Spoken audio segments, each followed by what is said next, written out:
Good morning. I'm Tammy Alexander, Senior Vice President of the Frisco Chamber of Commerce, and I want to thank you all for joining us virtually this morning for the 5th Annual Frisco HR Summit.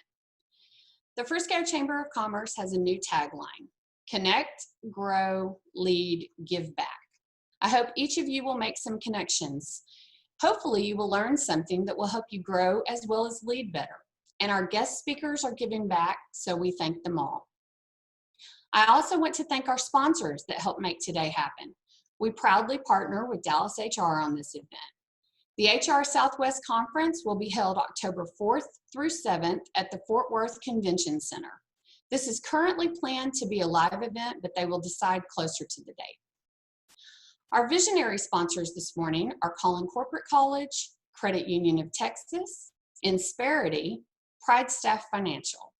And I also want to thank our wonderful production team, Shelby Favre and Karen Kim. They are running the show behind the scenes, and without them, this would not be possible. So thank you. Next year, we hope to be back live and in person. However, I would love to have all of your feedback on today's event. So please email me at talexander@friscochamber.com, and I'll put that in the chat so you can see it. But please send me any and all good, bad, ugly feedback, all of it. I just really want to know how you're feeling about this experience. First up, to talk to us about Dallas HR, please join me in welcoming Tom Barton, this year's president of the Dallas HR. We have Tom.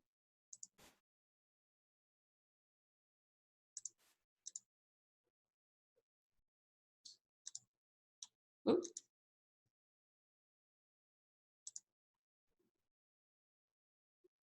There we go.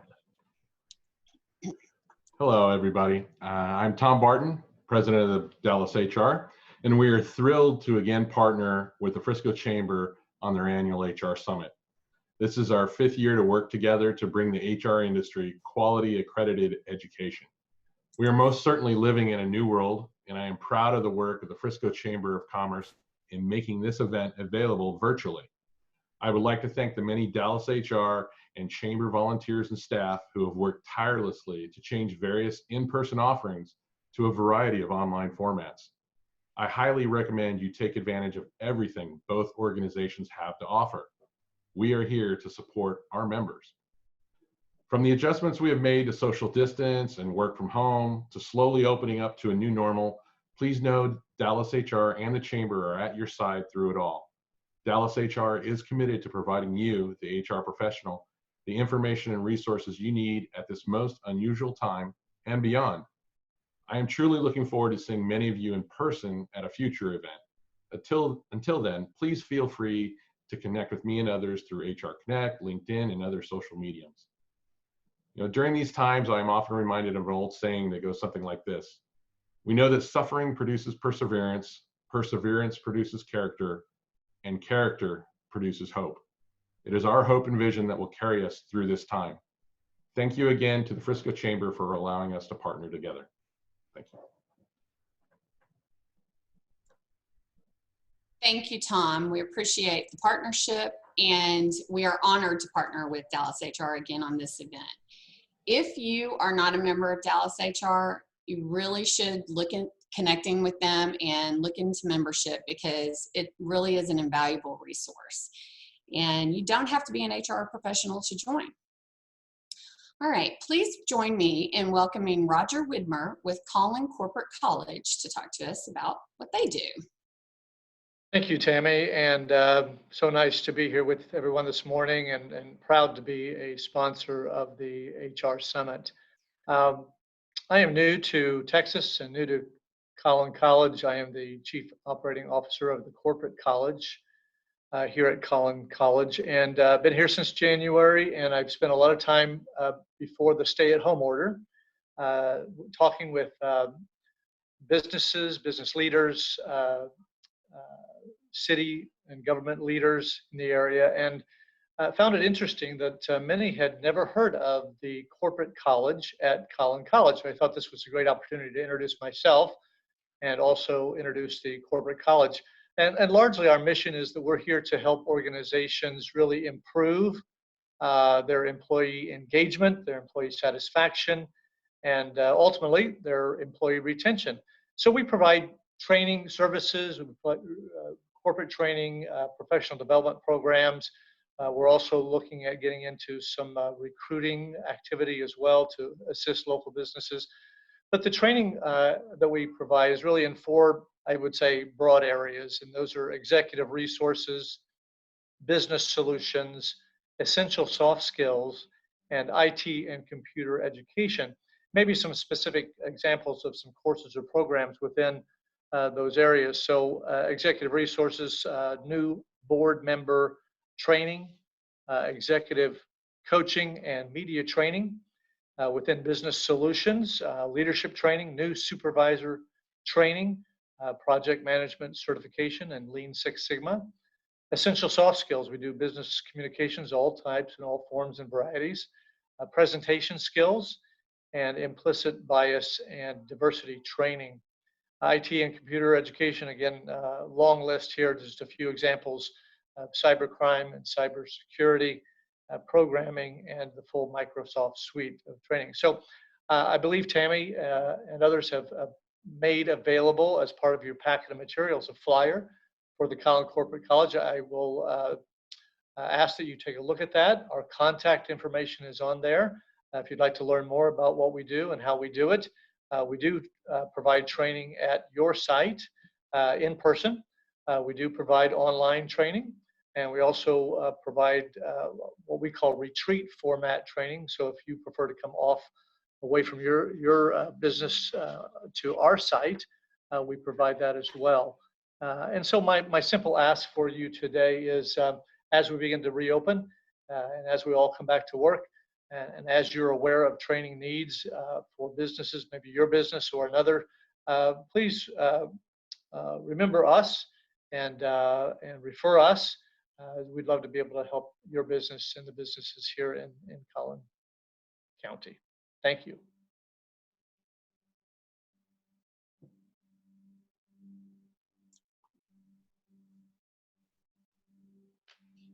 In times of uncertainty, you need dependability. We founded Insperity with the mission of helping businesses succeed so communities prosper. A mission more vital today than ever, focusing on providing human resource support and finding the best path forward for you and your people. Insperity is here with the experience and resources to help you weather the storm and work to build a better tomorrow together. Next to speak to us about Insperity is John Beatty. Good morning. My name is John Beatty, and I'm a business performance advisor with Insperity. A lot has happened in the last few months, and Insperity understands that businesses are at all different phases. Insperity is here to help your business no matter where you're at. It could be that your business is reopening and needs help with navigating a restart plan, or maybe it's navigating employee liability. Insperity has helped companies with developing those plans and sharing employer risk and liability. One of the areas we are proud of is when the PPP and SBA loans became available. We helped thousands of our clients through this process and had about a 60% conversion rate obtaining loans. That's 3 times better than the national average. Maybe your business wasn't affected by our current business climate and is moving forward or maybe even growing. Getting back to business normal is key. You may have strategic goals around containing cost and cash flow, or maybe it's hiring and maintaining top talent. Insperity can help, and we can provide your employees with rich and affordable benefits that can renew year after year with single-digit increases. And we can say this because in the last 10 years, our national average was under 4%.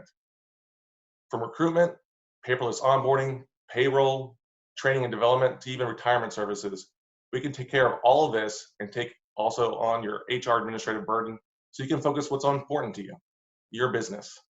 The point is, no matter where you're at right now in your business cycle, Insperity's depth and service of technology can help you get where you want to go. Even if you have an existing HR, or maybe you don't, Insperity will complement your current situation and help you grow faster, run better, and make more money, all while taking care of your people. At Insperity, we believe when companies succeed, communities prosper. Again, my name is John Beatty with Insperity, and I would love to discuss your business with you and provide you a no cost or obligation evaluation. Thank you all. Appreciate it. Thank you, John, and thank you, Roger, and thank you to Collin Corporate College and Insperity. We appreciate you partnering with us today. All right, if you have any questions for the presenters, please submit those through the Q&A. And if you hover down at the bottom, for those of you who have not been doing this as much as we have, it pops up and there's a Q&A down there. And we will do our best to get to all questions answered. The chat feature is also open, so you can use that to chat to individuals, or you can chat to everyone. And we want to be mindful of your time this morning. But if there are lots of questions at the end of a session, we will try to get to all of them. So we may run over just a little bit. We will have breaks, so we'll try to even it out for that. So, all right, we are also recording this event, and the link will be sent to you, so you'll be able to view and review at your convenience. Now let's get started. Our first speakers this morning are Faith Geiger and Marian Means Dufresne from Collective Growth Designs. They will be speaking to us about putting the soul in HR and learning more about what human potential means. Please join me in welcoming Faith and Marianne. Good morning, everybody. We normally wait for applause, but there's no applause. So, hi. We're so happy to be with you this morning, and we echo the sentiments by the team that doing everything online just gives us the opportunity to be more graceful with each other. And when things go wrong, we just flow with it. And technology is always fun. So I just noticed something. Here's us figuring out how all this works in the chat box. Virtual applause. Thanks, Brad Shanklin. Thanks, Dustin. Yay, Tammy. Thank you. Thanks, everybody. So I'm going to try moving the chat box over here so we can continue to see chats come through. So it's a pleasure to be with you guys this morning. I'm Marianne Means Dufresne. And I'm Faith Geiger. And we're with Collective Growth. And our mission in life and the mission of our organization is to unlock human potential and elevate business. And so we thought, just to kind of test out technology, this is the first time we've worked with the team to do polling, that we would start with a polling question. So Frisco, okay. So the ideal beverage to sit during an 8 a.m. virtual summit is, and please make your selection, be honest, coffee, tea, juice, or tequila. And we can't vote, it says. So yeah, I can't vote for tequila. Okay. Coke. Oh, we have vote for Coke. That's a good one too. Yeah. We probably should have said any carbonated or any caffeinated beverage. Mm-hmm. Okay. Mimosas. Mimosas, okay. That's a great one too. Like yeah. it. Okay, so poll came in. I don't know if you guys can see the same screen. Coffee wins with 68%, tea at 20%, juice at 5%, and the party animals 10% tequila. Right on. Yay. Thank you guys. Okay, so now that we've established our beverage of choice and we're ready, we can take a look at our objectives for today. Oh, and we need to share our screen. Yes. Yeah, okay, so we're gonna go to, here we go.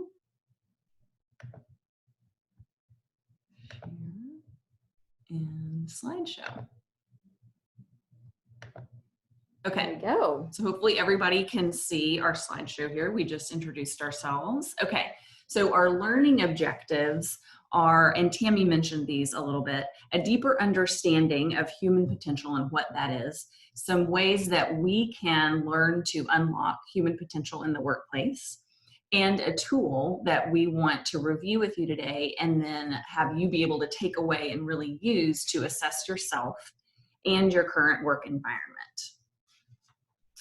So we actually have another poll as we shift into, woohoo, man, the Frisco team is on it. To kind of see where we are and see what people believe about the brain and development. The human brain's ability to develop diminishes significantly after age 40. And this one is true, false. So please select true as A and false as B.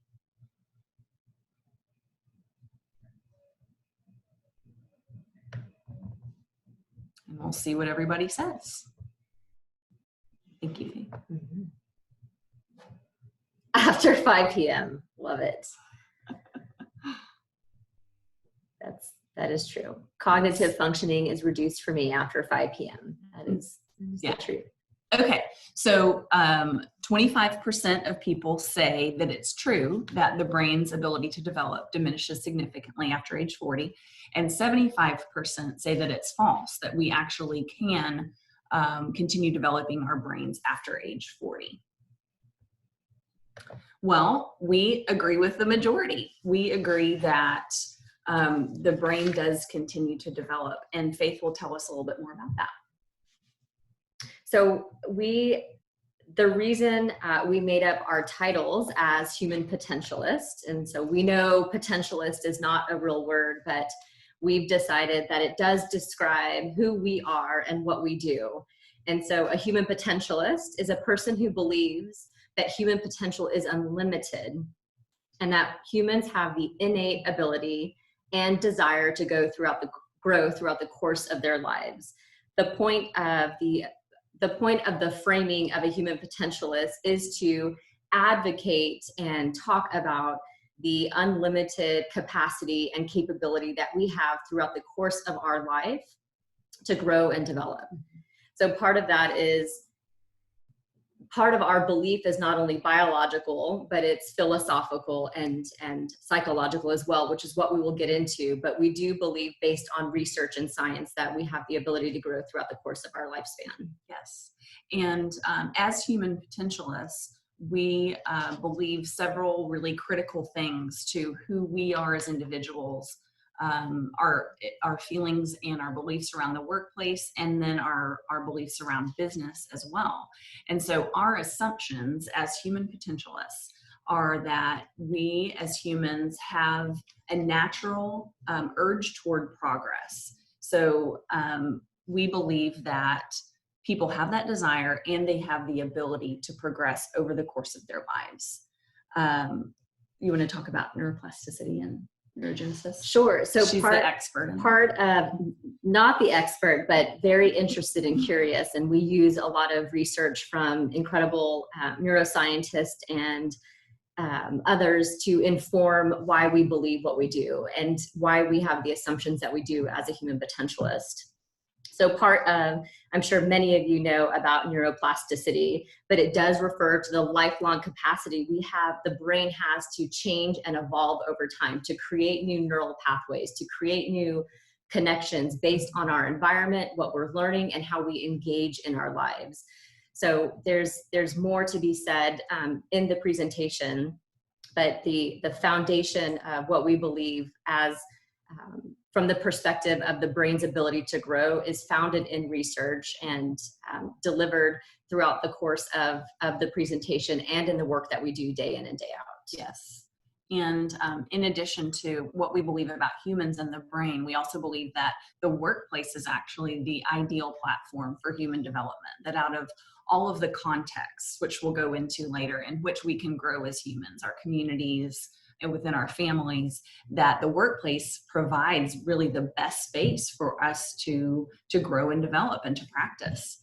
And we also believe that fundamentally when we all flourish in the workplace, business flourishes as well. So the organizations that we work in become stronger and become more productive and more profitable, and that contributes to a more flourishing world. So we see it really as a full system that functions together. And we take 3 different approaches to how we understand human potential.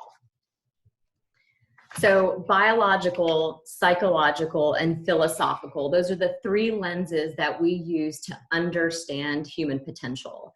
And you might know, if you have a social work background or a social science background, we also call this the biopsychosocial approach.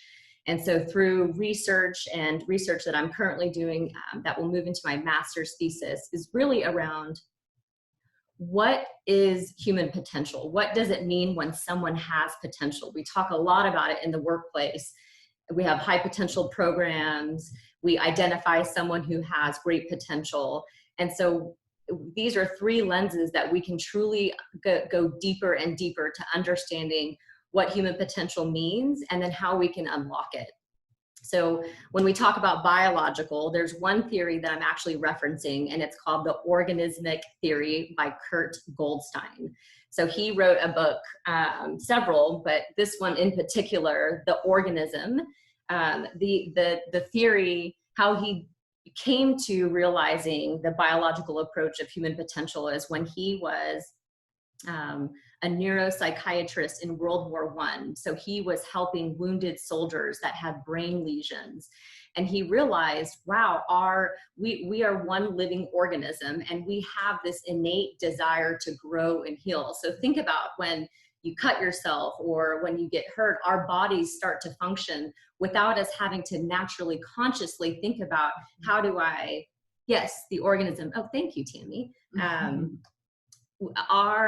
Our brains and our organs and our whole system automatically moves toward growth. It moves toward healing. And what's interesting is what Kurt has discussed, and as we learn more about a biological approach, without having to consciously think about our growth, we are able to advance and move toward our best selves. Kurt Goldstein was actually, he was the first person to reference self-actualization. So before Maslow, Kurt really talked about this idea of self-actualization that typifies all organisms. So we are part of that holistic system he was referring to. It's interesting, and you can read about this online, and I can send you articles, but the development of the theory really came out of, as I mentioned earlier, out of World War I. He was a director of a hospital that was dealing with wounded soldiers. So the biological approach, we are saying we are living systems that are constantly moving toward growth.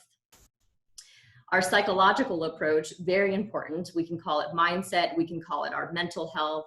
But again, in psychology, whether you're looking at humanistic psychology or other types of frameworks, essentially our psychological approach is that we are saying people are always moving toward integration. We are always looking for a way to move toward our highest and best self. We often get stuck in the process, or we get in our own way. But psychologically, we're seeking integration between self and our mental well-being and our outer world. As we continue to grow and expand our capabilities, we are moving toward our highest and best self. You'll know these names when I say them, but a lot of the theories that we appreciate and that we look to, we look at the Maslow's hierarchy of needs, of course, the self-determination theory, the human capabilities theory, humanistic psychology, and great psychologists, past and present, such as Carl Jung, Carl Rogers, Charles Tart, and others. So we really look to their approach to understand the psychological part of human potential. And I'm probably spending too much time on this slide. I'm sorry, I get so excited. Our life's work is about human potential. So philosophically, we're talking about living in alignment with our highest and best self, to become your essential self. And what better place to think about these things than the workplace? We spend most of our waking hours in the workplace. So let's take a more integrated approach to understanding human potential. So a couple of things that I'll reference, and you'll hear these questions philosophically. What does it mean to live a good life? What constitutes a good life? So Taoism, Confucius discusses living in accordance with the Li, which are these principles that talk about great social behavior. Aristotle describes eudaimonia as the activity of the soul. And I love that he talks about the activity, because activity is a dynamic process. We are actually engaging in our own wellness. We're engaging in our life deeply. And then living in alignment with our diamond, which is a kind of spirit or essence that we have at birth. So it's our soul's calling, our spirit, our belief systems that really propel us forward in life. And Faith mentioned the psychological approach, and we wanted to dig into that one a little bit because we feel like it has a lot to do, especially with how we approach our lives and the workplace. And this is the idea of a growth mindset. Post in the chat here if you've become familiar with the term growth mindset or Carol Dweck's work and book, and we'll watch for any of those chat comments to come in. But a growth mindset is a life perspective grounded in the belief. Yes, love it, says Holly Novak. Hi, Holly. We love it too. Grounded in the belief that one's talents and abilities are not innate, but can be developed over time. We see this as really a framework for how we approach life and work, and that as we go into what it really takes to be a workplace and be the type of person that reaches our potential and helps others reach their potential, that we approach it with a growth mindset. We see it as a lens, a filter, and that results in the desire to learn. So if we really think that with continuous effort, we can become more intelligent, we can become more skilled, that we can reach our goals, then it gives us that fuel. The growth mindset is the fuel to actually get there.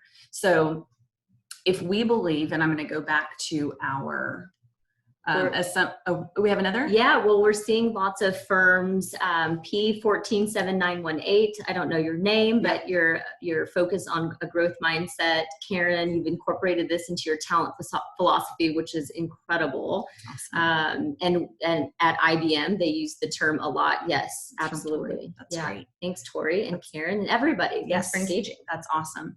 So if we go back to our slide, assumptions of a human potentialist, which we've done here, humans possess the inherent urge toward progress, and we're capable of growth. The workplace is the ideal platform for human development. And when humans in the workplace flourish, so does the business. So we know these things, and we've established the context for us on why we believe that. Then how do we go about reaching our potential? And that's the question. Oh, that's not the right. Well, we needed an overview slide that it's not showing us. Darn. Okay, well, we're going to fly with it. This is the grace, right? So we'll get some grace here. So the things that how does a human realize their potential? It's through a context. So having a context or a place in which we develop those skills. It is connected to a purpose. So context and purpose. And it's within relationships. And so we can just actually dive into context immediately, since that's how our slideshow is working. So for context, we mentioned that we think that the workplace is the ideal platform for human development. So really, it's such a gift to us that we can talk about how we structure a workplace so that it can function as the ideal platform for us to develop and for our colleagues and business partners to develop in the workplace. And the main elements that we really need to pay attention to make sure that it's a highly functioning place is these elements. Do you want to talk about? Sure. Yeah. The elements within the workplace that we have identified as meaningful and important to one's flourishing within the workplace. We have strategies, systems, and processes. So this can look different for everyone, but SOPs, anything related to your human performance management system or your performance management system, ongoing training and development opportunities, accountability. We also call this committed action, but what are we accountable to and who are we accountable to and why? Practice with coaching, and one that I believe is highly important and really brings it all together is the environment in which we work throughout the course of the day. Yeah.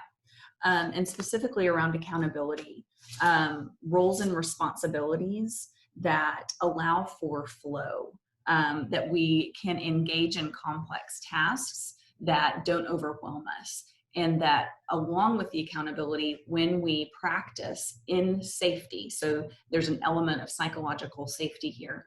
Practicing means really doing something that you don't know that you can succeed at doing. So to have a safe place to practice, we also have to have coaching so that we can get better.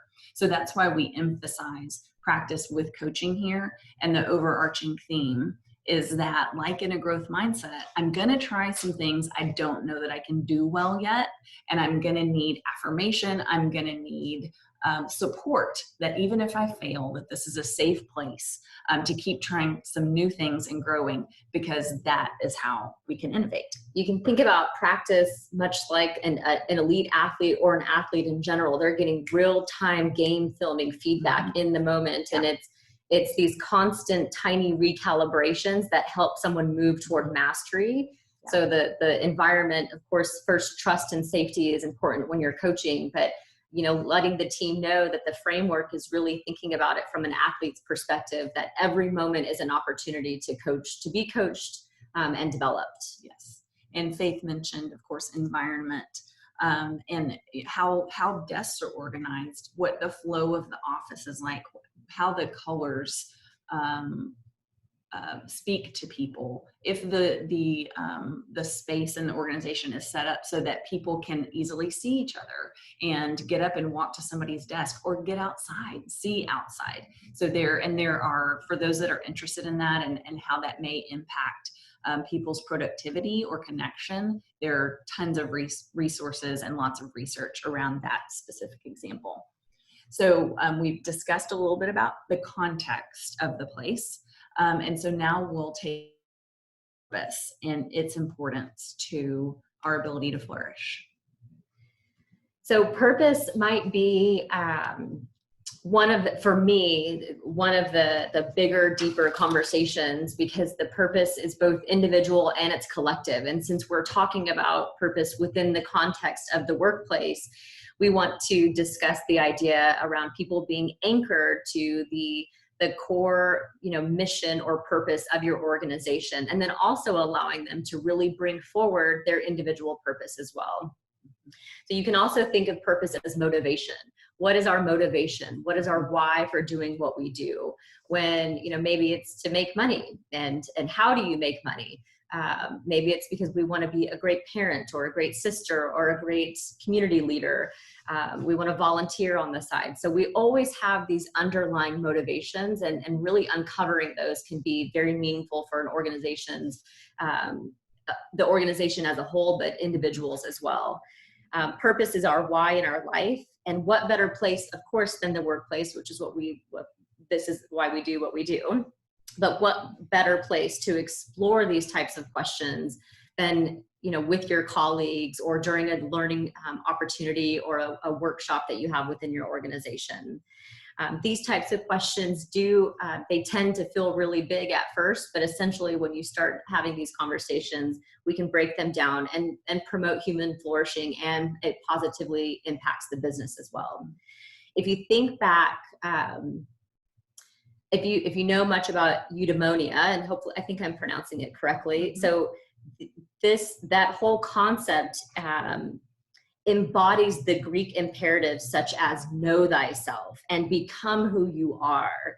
These things feel elusive, but they're not as you continue to break them down and you ask yourself and your organization, why do we exist? What is our purpose here? What can we continue to do to innovate and elevate throughout the course of our life of, maybe our career working here and beyond? Our purpose can be very much aligned with our workplace and the skills that we bring to the table. Our unique contributions in the workplace can be our purpose. If you know Viktor Frankl, I'm sure many of you have heard of his name. His book, Man's Search for Meaning, he talks about the belief that we are all searching for a deeper purpose in life. And often our purpose can be our anchor through the good times and the bad. So we think about resilience. We think about, what is my purpose? What am I anchored to? It could be all sorts of anchor systems, belief systems, religious systems, spiritual systems, our family systems, our environmental systems.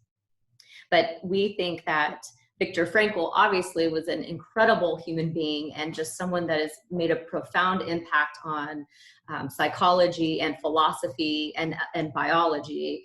But he believes there's this sort of tension between your current state and your future reality. And kind of in that in-between space is where we start to deliver and identify our meaningful purpose. And again, our call to action for everybody is to ensure that your team is connected to a deeper purpose, whether it's the workplace purpose or their individual purpose through the skill sets that they bring to their work day in and day out. Mm-hmm. Yeah, we heard from at the very beginning from our, I believe our chairperson or president of Dallas HR, the biblical reference to hope. Purpose is often what gives us hope, what helps anchor us and connect us to our mission and our desire to move forward, which creates that sense of resilience. And Faith also mentioned the individual, the importance of the individual and the collective. And we'll talk a little bit also about how we can help connect the people in our teams to our collective purpose. Because often we might see that somebody develops a more individualized sense of purpose that might draw people away from the collective. So how do we make sure that those are linked and keeping people productive? And so finally, our third element that's highly important to workplace flourishing, and that's relationships. Relationships are probably the most complex.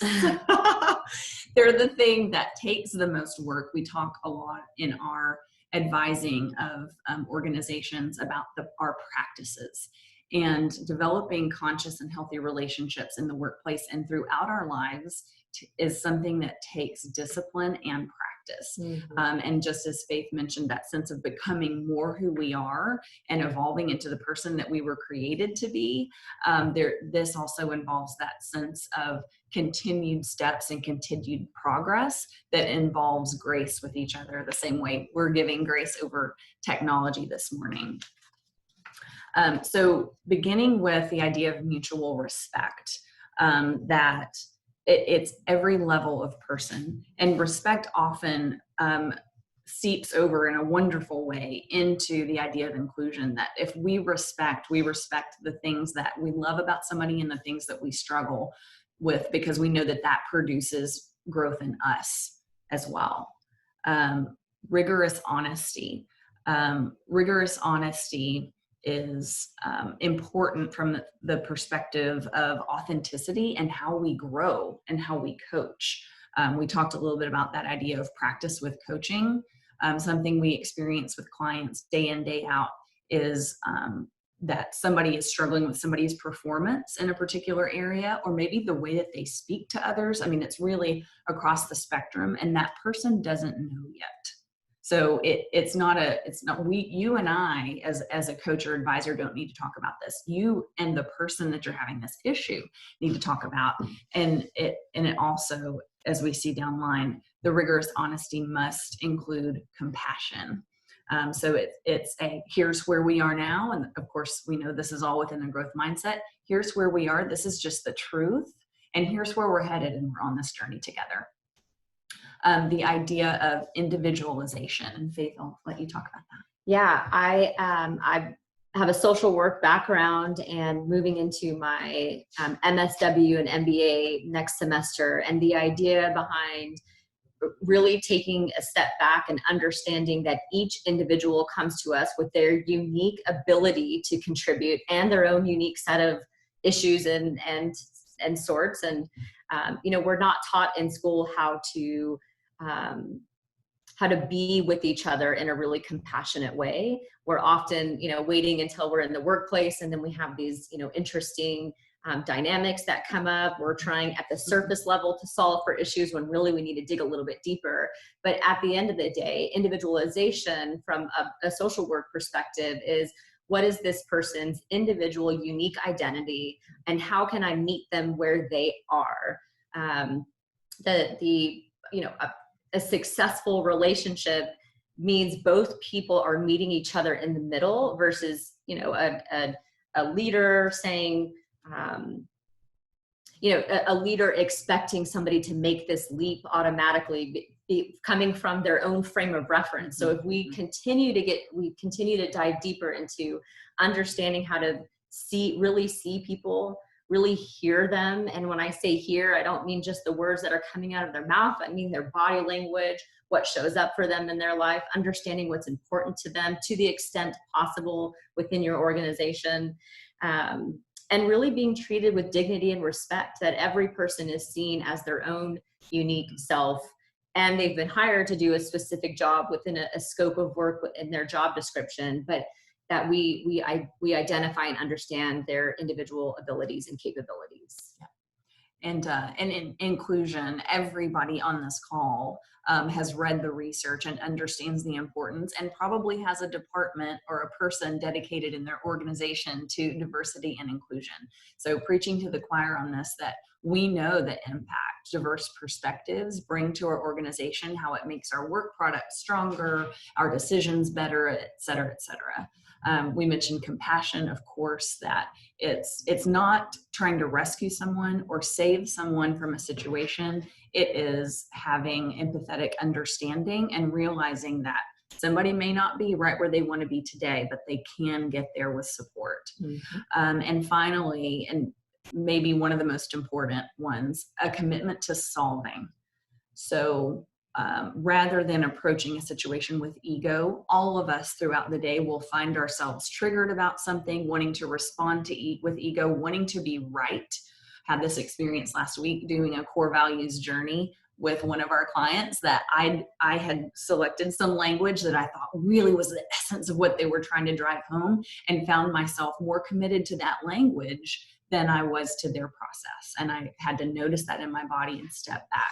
So is the commitment to being right, or is the commitment to solving whatever issue that we have between us? And like in a marriage or in a relationship, I'm here and it doesn't feel good today, but we're going to work it out. So thinking through all of those elements, they together create that environment of psychological safety, where we can work out our purpose and where we can do our jobs and fulfill those.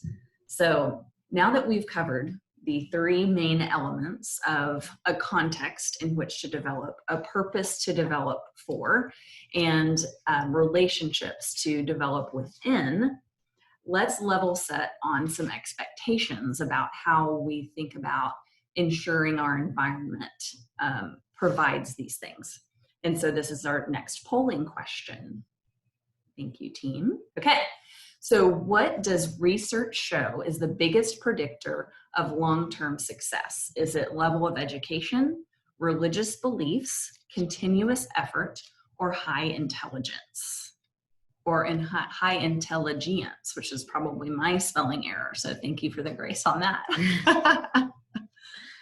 Please make your selections. Certainly it's not D. Or maybe it is and I just don't have it.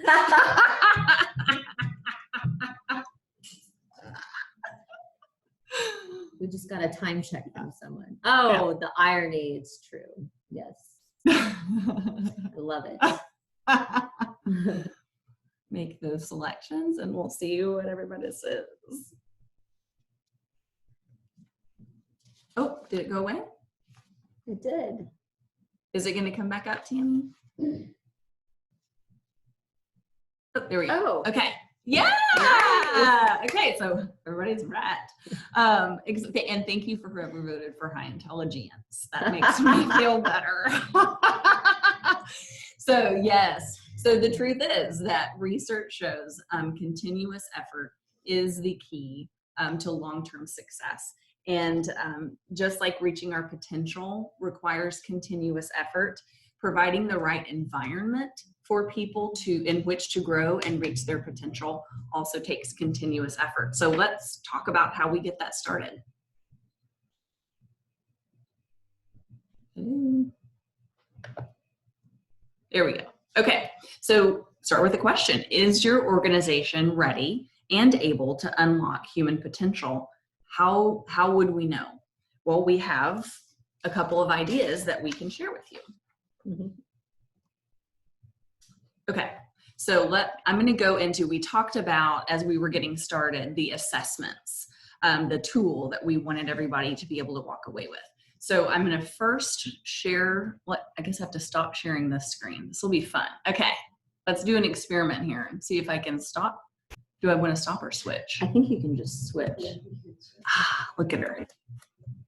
Okay, all right, so this is the workplace assessment. I think what we'll do is just take a look at each of the categories. We have 7 categories that we've discussed today, how we can assess. It's a Likert scale. Everybody's familiar with that. So 1 is strongly disagree. 5 is strongly agree. Everybody's going to get this in PDF so you can take the full assessment on behalf of your organization or give it to your CEO or whatever you like. So question number 1 under growth mindset and mental health. I'm sorry. I was trying to respond to Shelby and I ruined it. Sorry. Shelby, no, please, you're fine. I thought it was fun comedic relief and I'll take credit for it. Our company sees setbacks or failure as an opportunity to learn and grow. Those of us familiar with growth mindset completely understand that that's one of the reference points. So, and this is a, do I agree with the statement, or do I strongly disagree, or do I strongly agree? The idea of welcoming change and innovation. And I think everybody can imagine most of these statements are written in a positive way. So we see that if we're choosing 1s, 2s, and 3s for our organization or ourselves, that's going to show us opportunities for growth, because each of these statements is based on evidence showing that these help us create a healthy environment. So let's move to systems and processes. So this one is broad. You could probably create a lot of your own questions around what works in workflow in organizations that might be having performance issues. And one of our clients last year, we were working with a sales department of a national organization, and they were seeing decreasing sales over time, and their industry was experiencing some negative impacts. And one of the things that they really needed to do was a system review of what metrics are we requiring of our salespeople. So it could be that, it could be your standard operating procedures, it could be the technology that you use. So our infrastructure and systems support and enhance the individual and collective success. Our systems create ease and workflow and outputs. And most of us know, as we kind of dig into, are we doing well in this area, or is it an opportunity for growth? And of course, we know in a growth mindset, there's no shame around how answering these questions. Don't let it shame you or create judgment, because we have to know the truth in order to begin to shift. In training and development, one of the elements that's so important to context, that our company does offer ongoing personal and professional development opportunities. Layered in that is probably the quality. Is it people do on-demand 20-minute videos and they check a box, or do we offer those videos along with ways to practice and groups that support, reading groups, or people really talking through material, getting more to the depth of some of these issues. Our training and development opportunities are evaluated. That speaks to the quality there. Our company believes that training and development are an essential part of our individual and collective success, and invest in that. So accountability and committed action. This is one that I think most of us tend to say, of course we hold each other accountable. When we look, however, at our weekly practices, are we tracking the things that we're asking people to complete? Do we let it slide when things aren't done on time? And that it really takes a commitment across the organization, leadership down, and peer-to-peer to make sure that we are living with integrity and really keeping our commitments. That's a commitment issue. So fundamentally, our team members know what's expected of them. They have job descriptions, and they really know what their work is to be done, how it is to be done day to day. And the active practicing of accountability. Thank you. Mm-hmm. Meaning and purpose. Our company works toward a shared purpose. Our team members know and can articulate our purpose. Super simple and super important. Conscious relationships. This one we could probably ask 50 questions around this, and could ask them of ourselves every day. Our team members treat each other with respect and appreciate each other's unique contributions. Honest and compassionate communication, getting to the heart of this. No, go ahead. Misspelling, I think. Oh, she's calling out misspellings again. Jeez. Okay, here we go. Work environment. This does have a couple of little details here. We'll dismiss this reminder. Our physical space is designed to connect team members to a sense of beauty and inspiration. So a few questions there to assess that. And then you can tabulate in each section, so you can see how you did in that section.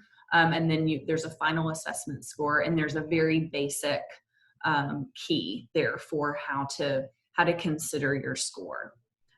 So that is the workplace assessment. We've also included a personal assessment because we mentioned that we wanted people to be able to care for themselves. And, how are we making sure that as we focus on solving in our organization that we're really caring for ourselves? So this mirrors the organizational assessment and there are a couple of topics that aren't included, but goes through growth mindset, goes through learning and development, goes even through your workplace environment and how you're caring for yourself there. So do you want to do the share thing? Go back to the oh yes, do the share thing, Faith. Oh, no. What is that? Okay, so we hopefully have given you tools to be able to answer, is your organization ready to unlock human potential? So our last poll, now that we have a sense of this, is we have a final polling question. With what you've seen and heard, would you imagine that your organization's biggest opportunity is to ensure our workplace and systems support ongoing human development, helping our people connect to a deeper purpose, both individually and collectively, or creating more conscious work relationships? Or is it we could benefit from growth in all of these areas, and it's all of the above?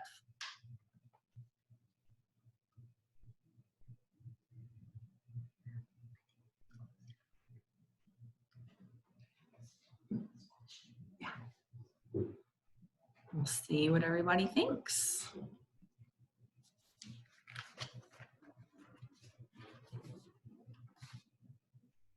Really wish we could see everybody's faces. I know. I wonder if you can scroll down and see people. Oh, no face. No sweet faces. Okay, let's see if it comes back. Okay, all of the above. So 9% think a focus really for them needs to be workplace and systems. 15% say connection to a deeper purpose, and 6% say more conscious work relationships. And the majority of us say all of the above. And it's true in our home relationships, in our work, because it's a spectrum. We are somewhere along the spectrum, and we're all growing. And it takes commitment to habits and practices. So very briefly, so that you don't feel overwhelmed in it, think about what the next step could possibly be. And then we want to hear from you guys and hear if you have any questions at all. So in context, a next step might be that you think about simply like the issue that we mentioned with a client earlier this year is, did you have standard operating procedures you used to follow and you no longer follow them? And you just need to bring that back up. Or they just don't work anymore.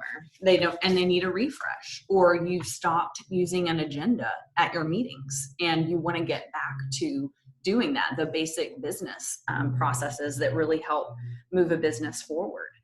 Those things, doing something in it is better than nothing. We know it doesn't have to be perfect. Doing a little bit of something. Do you want to do purpose? Sure. For purpose, is there something I'm supposed to? Oh, I'm sorry. For purpose, you can offer a workshop or a learning experience, whether it's delivered and facilitated by someone on your team or someone outside of the organization to focus on purpose. So it's a purpose workshop. It might be a half day or a full day where people really get to identify with the organization's purpose. Or maybe it's even that the organization's purpose might need to be refreshed, considering the world that we live in today and how we have to innovate and create something new and different and really reimagine the workplace, because nothing will be the same for us anymore. So anything related to having the conversation around a deeper purpose could be very meaningful. Yeah. And thinking about relationships, just one healthy step might be if your organization doesn't currently offer multi-directional feedback. So right now it's linear, and the managers give feedback to the people they manage. Maybe bring up the question, are we offering the opportunity for people to give feedback to their manager? Do our managers ask for that in conversations? What do you need from me? Am I supporting you? How did that land with you? And just starting to begin the conversation around that. The answer might be, that's not even possible. Well, okay, then how do we start bringing that up as something that would make our people more engaged, performance higher, relationships stronger? So those are just really simple first steps that people can take. And for each of us, as we're talking about purpose, is your purpose building systems, pointing to purpose, or supporting healthy relationships? Each of us should really, to the extent we can, be engaged where our hearts are calling us and where we're being called, because that gives us more and more energy to continue down the path. So where does your purpose and the needs of your business intersect? And so that's the last of our presentation, and what we hope for you guys is to be able to take this information away and really think about it and be able to use the assessments for yourself and for your organization. There's our timer. Look at us. For a little bit about us, we work out these issues with our clients. So we spend our time immersed in the workplace, and so if you have questions, please reach out to us, and that is our contact info. Yes. Thank you all for participating, enjoying, and engaging in the poll and the chat box. We appreciate you greatly, and look forward to hopefully meeting you all in person. Well, thank you, Faith and Marianne. That was amazing. And I know everybody is collectively clapping. And I mean, it really was. That was fantastic. And especially because early in the morning, we needed something to get us going this morning, because I don't think all of us had tequila. Yes, I want to know who has tequila. Coming over. It could have been somebody behind the scenes. You never know. That's right. Fine. Well, thank you. Okay, well, we will take a short break. We're actually a couple of minutes ahead of schedule, so we'll start back here at 9:05. So you get an 8-minute break. Go fill up your tequila, fill up your mimosa, whatever you need to, and we will see you back here in just a few minutes. Thank you all. Thank you. Thanks, guys.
Welcome back. Now here to talk to us about Pride Staff Financial is Stephanie Wallach.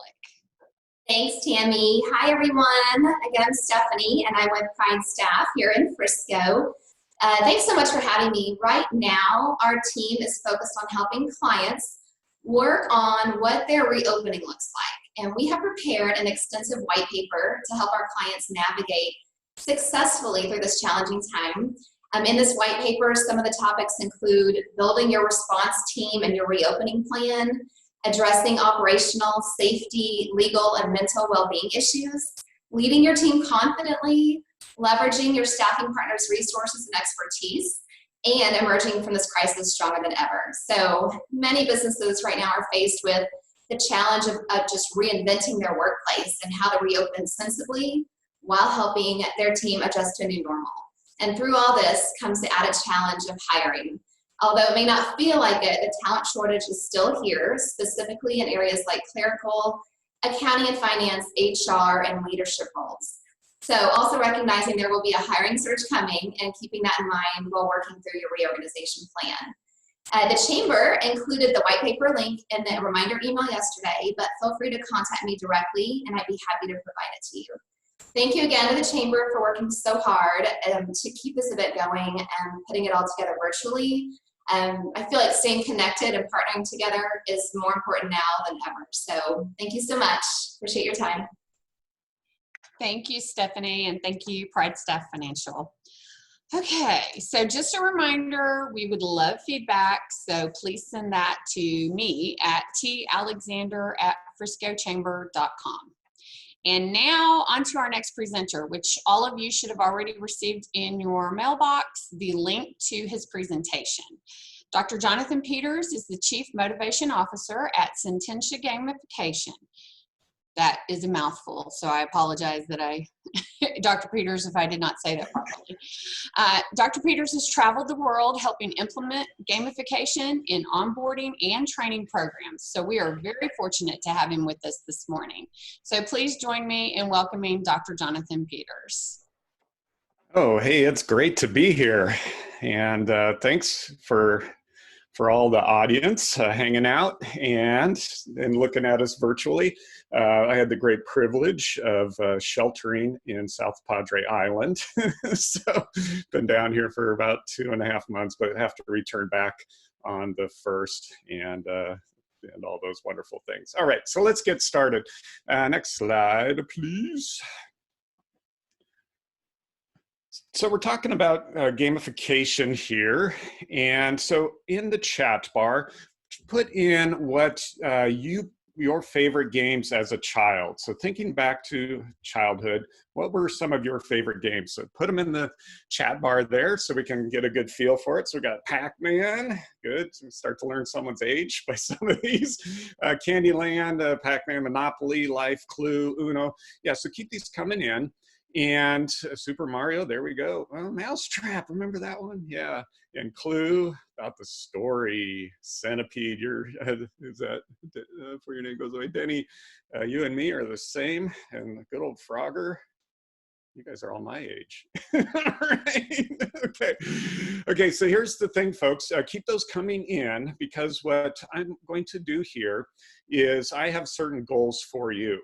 Okay, so my goal for you is that you'll be engaged in this presentation. So we're not going to be looking at our phones, that you're going to want to be engaged. And so part of that is to motivate you for this, to enter in games, so you can still keep those coming in. Because if you typed something in, and you still get a chance, if you type something in, next slide, you will get a badge. So you get the player's badge. So here's the thing, folks.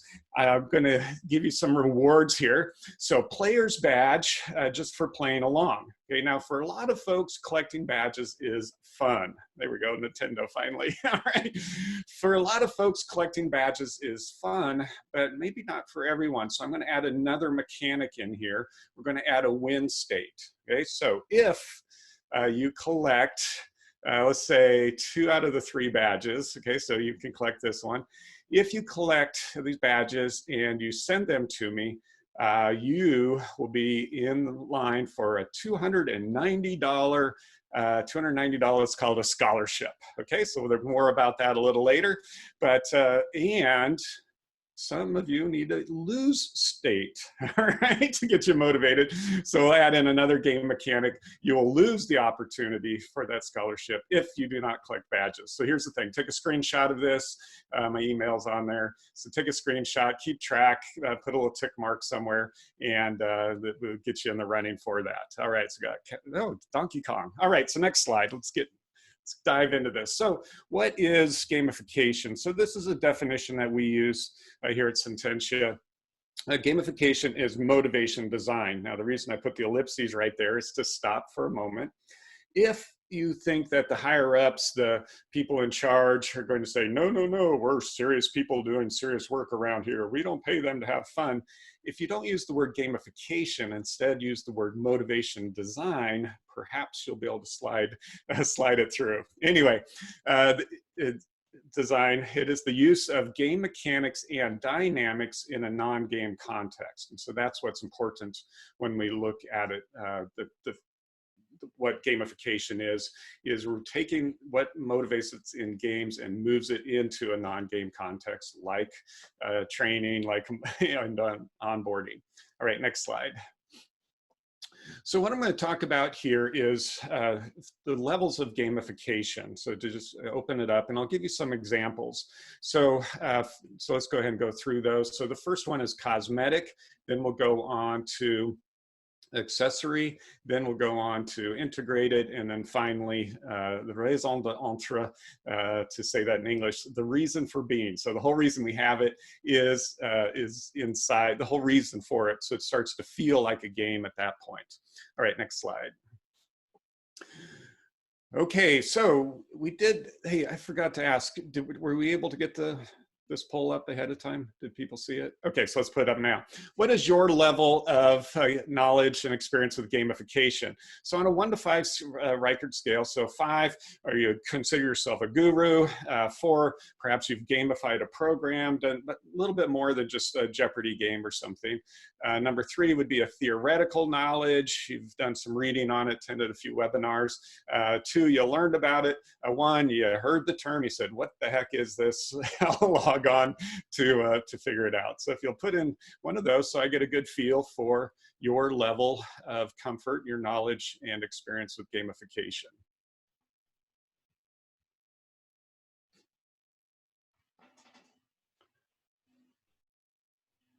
All right. Let's see how we did.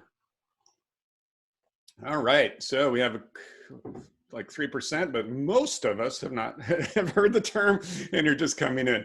So that's it's a great place to be. You're going to see some great examples as we move through, and perhaps get you past where the stumbling block for most people. All right, let's move on to the next slide. Okay, we'll click through the gurus here. All right. Okay, so if you participated in the poll, guess what? You get another badge. All right, the problem is this one, you didn't know what's coming. I should have given you a warning, a heads up, and then maybe you didn't because you're like, I don't care.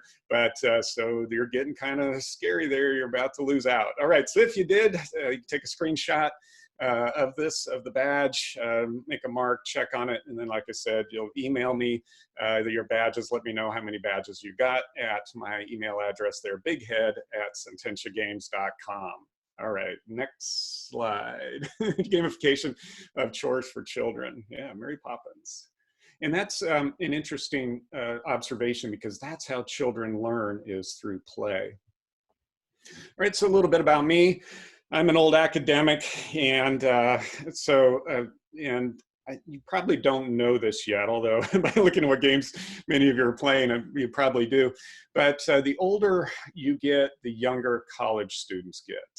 And so back in 2008, it came a time where I was like, I've had enough of this. I'm going to go move out of academia, get into the corporate world. Signed up with one of those companies that do public seminars throughout the country. And I still remember my first seminar for them. So it was for 72 people in Bakersfield, California, and the topic was business grammar. Now there's 3 things wrong with that sentence, and I'll go through those, but in the chat bar, Put a 2 if you're if you've lived in Bakersfield. Put a 1 if you've been to Bakersfield. Put a 0 if you have not been to Bakersfield. All right. So anyway, the first one was 72 people. Now, as an English teacher and a writing teacher, I would usually get smaller classes because there's a lot more grading goes on. So usually 20 to 30 classes. So I hadn't really been in front of an audience this large before. I show up at the day at the seminar, and the tables are set for 50. So we had to rip out all the tables, reset all the chairs. Everybody's going to be in theater style. You know how exciting that is. So having to have their workbook on their laps. This is my first time on mic. We're now doing sound check when the people are actually entering in, trying to do sound check, start 5 minutes late. And so we get running and all that stress. Now, the reason I asked for you to put in the chat bar for Bakersfield, because 2 of you, I lost the first one, but Tom certainly knows this. Tom, probably you would agree that Bakersfield is one of those places that people do not need to put on their bucket list. Right? California is a beautiful state. Bakersfield is not. Right? So Tom said absolutely. So the point here is that don't particularly enjoy Bakersfield. And then the third problem with that was business grammar. Okay, so again in the chat bar, put a 1 if you loved English in school, put a 0 if not so much. All right, Tammy loved. So we got a bunch of nerds here along with me. Okay, Maria, so yeah, about half and half. All right, but you can imagine a training program. Imagine you, HR people, sending someone to a business grammar course. Can we assume that the person going there was not excited to be in that course, in that seminar? All right, so 3 things wrong with that. In Bakersfield, California, many people, first large audience I've been in front of, and business grammar. All right, so next slide. And if you answered about the Bakersfield, you get the Bakersfield badge. All right, take a screenshot, take a picture, mark this down, and you get the Bakersfield badge. And so anyway, to continue the story, next slide. At about 9:30, I looked up and I saw 72 versions of this. All right. And so that's what brought me to, eventually brought me to gamification, was because I said something needs to be different. Because while I was a relatively successful professor, but it turns out I was giving the students exactly what they expected: dry, boring lectures. Now, when I'm interacting with adults and in the corporate world, I needed to change. And so that's, like I said, now my goal is, start clicking through here, is to entice people to my programs. There we go. Entice people to my programs, excuse me. And once they're there, to engage them in the program, and then finally encourage them to take what they've learned and apply it to the workplace. And so that's what, like I said, what gamification does. Next slide. So again, let's get into those levels of gamification. And the first one we want to look at is cosmetic. So what happens with cosmetic is that this is where most people start. It's and also where most people fail. Let's put it that way. So we have a program. So if it's a compliance training, some sort of program, and then we just throw some badges on it. So the program already exists, and then we stick in, we call them in the field, points, badges, leaderboards. And most of us kind of look down our nose at points, badges, and leaderboards because gamification has so much more potential. So let's say I have a webinar like this, we're doing over Zoom, and I want to encourage some engagement, and so I give out some badges. And so go ahead and go to the next slide. Oh, I'm sorry, I've got to click through. There we go. So the badges that we went through, I want you to think about your experience right now. So it's a little bit fun, but imagine that you weren't where you necessarily wanted to be. Like, let's say this was a compliance training, you've done the same thing every year, gone through it, and how long would the badges work? Or let's say you have this huge onboarding, a multi-day onboarding, would your experience and your excitement about the badging system continue over the long term? So in the cosmetic stage, it might create some engagement, it might create a level of interest, it certainly gives some reward. Like I said, we have the win state in there so we can get a sense of competition and so on. But how would this maintain? How would this exist over time? So that's on the cosmetic level. And guess what? Since we're talking about it, and I just kind of put down the cosmetic level, that's it for the badges. I know, I'm sorry. All right. But I do want you to reflect on the experience you had with those and to say that badges aren't necessarily wrong. It's just they have a short lifespan inside of gamification. All right, so let's get on to the next one, a little more depth here. And that's where it's more of an accessory. So next slide. So I want to tell you this little story. Sorry, let me get some water. There's this bank in San Francisco. Doesn't have a lot of offices, so I'm pretty sure they don't have any in Texas. So mostly on the coast, in California, Miami, and then in San Francisco. And one of the VPs was walking along, was talking to one of the sales folks, and realized that the sales guy didn't know about one of their financial programs. And you've probably had this before, where someone at the top realizes something and wants to change everybody and has mandates of training. So he mandated training for all the salespeople in all their offices across the country. All of these salespeople were coming in for 5 days. Into San Francisco, and so it's going to be 4 days all day long of training, just going through product to product to product to product, and on the 5th day take a test. Right? And so those of us in learning and development and so on know that doesn't really work. All you're doing is testing for people's ability to take tests. Plus it's San Francisco, you can imagine some people might want to have some fun in the evenings. And but anyway, the head of this program, the guy that's going to put the program in, he got some money, had us come up, and we consulted with him to how to make this so it's not drudgery, but also to help find a way to create a learning so people's memory could be triggered. So what they did is we developed this map of San Francisco, and each of the little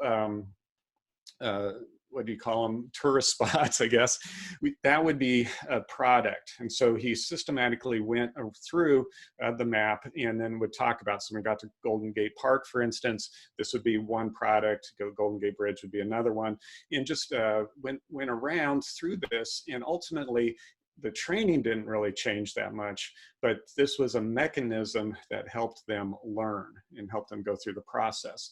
So again, a longer production time, a longer learning time that people are having to just churn through all these different products and then to test on the end. And so they were, of course, better able to remember. And going back to the office, now they have this map in front of them. They can keep this front of mind as they move forward. So again, using the map, a game mechanic of a map, and using the triggers of memory triggers can move through it. So think about how if you have a longer training program, is there a way that you could create a map that guides people around and through the process? Let's look at the next slide here. So John Meehan did this cool thing. So think of it this way, when a lot of times in compliance trainings, we have to have a test at the end to see that knowledge occurred, that learning occurred. And so what if you changed it, instead of like, oh boy, take out a pen and paper, fill in the dots and all of those types of things, if you changed it to something like what John did here. So if we can click to start the video. So we're having a Pokemon pick'em. Teachers, yes, watch your heads. They're solving math problems in each of these Pokeballs. They're coming back, grabbing a new ball every time they solve a problem. How many can they solve? Look at all these people racing. 2.5 minutes. 2.5 minutes. Nice work. Get them sealed. Lock them up. Watch your heads, be careful. Yes, yes. Great review activity, crazy energy. I love seeing people get fired up about learning. You can use this for any course or content area. I'm gonna get back to the game. More later. Right. So imagine people being that excited about one of your programs, right? And so that excitement, that level of getting people engaged. So it's just adding one other little piece in there that to create as an accessory to create excitement around doing an assessment at the end of a program. All right. So let's get into integrated. Next slide. Integrated, this is where we come in, Sententia Gamification. So just a quick little thing about us and who we are. So we have focused on the gamification of adult learning. So whether it's from higher ed, which you'll see an example at the end, certainly in the workplace. So usually in the workplace is where we focus. We have 3 levels of certification. And inside of gamification of learning, development, and training. And so the thing that you win is for playing along is, so we do have, it's actually, I just saw that I hadn't updated my slide. The first level one is actually gamification surveyor now, right? Because we changed that up. So we do have, it'll be a little while before we start another program, another level one, because this afternoon we're starting a level one, and you don't have enough time to get in on that. But just to let you know, the $290, this program's usually $297, and that's not a fake price point. So today, several people have, well, everybody paid a full price except for one group that's in there. So you get the opportunity to take it for a whopping $7, probably July before we start up another level one. So again, feel free to email me. Next slide. And in the level one, this is our treasure map. This is an example of how to gamify a program, a training program, a learning program. So it's the treasure map we use. It's all wrapped around a pirate theme. It starts down the lower left, starting out with why we're doing it in the first place, who are our players, and then looking at our measurables. We go through the story process, so narrative, and then how it's deployed, and then get into the actual game mechanics we're using, and then testing, play testing up there at the top. So this is the process that we've tested, trademarked process that we have here at Sententia. This is, like I said, the level one. Level two gets a little more in depth than these. Next slide. So the next examples came from folks going through our program. So this is Brandon. That is not his email. He has moved on from Vistana. But he came to a level one. This back when we were doing them live in Orlando. And so for most, you might not know this, but Vistana is a very large timeshare company, and they've since been bought out by Marriott. And here's what's interesting. Actually, there's no badge for this, but let's do another chat poll here. So put a 1 if you, let's say put a 2 if you own a timeshare, put a 1 if you've gone through the timeshare pitch, put a 0 if you have not gone through the pitch. Okay, so lots of people have gone through the pitch and nobody's owned it yet. Okay. So keep those coming in. Like I said, I don't have a badge for you here, sorry. But we'll do a fake one. So you can put a check mark and tell me when you email me. Anyway, what you don't know, because nobody put a 2 in there, is that when you go through the pitch, oh, by the way, for those of you who have a 0, understand this. When they do the sales, they practice. They're better at it than you are, right? So it comes down to the end, and so just avoid it altogether unless you actually want to buy one.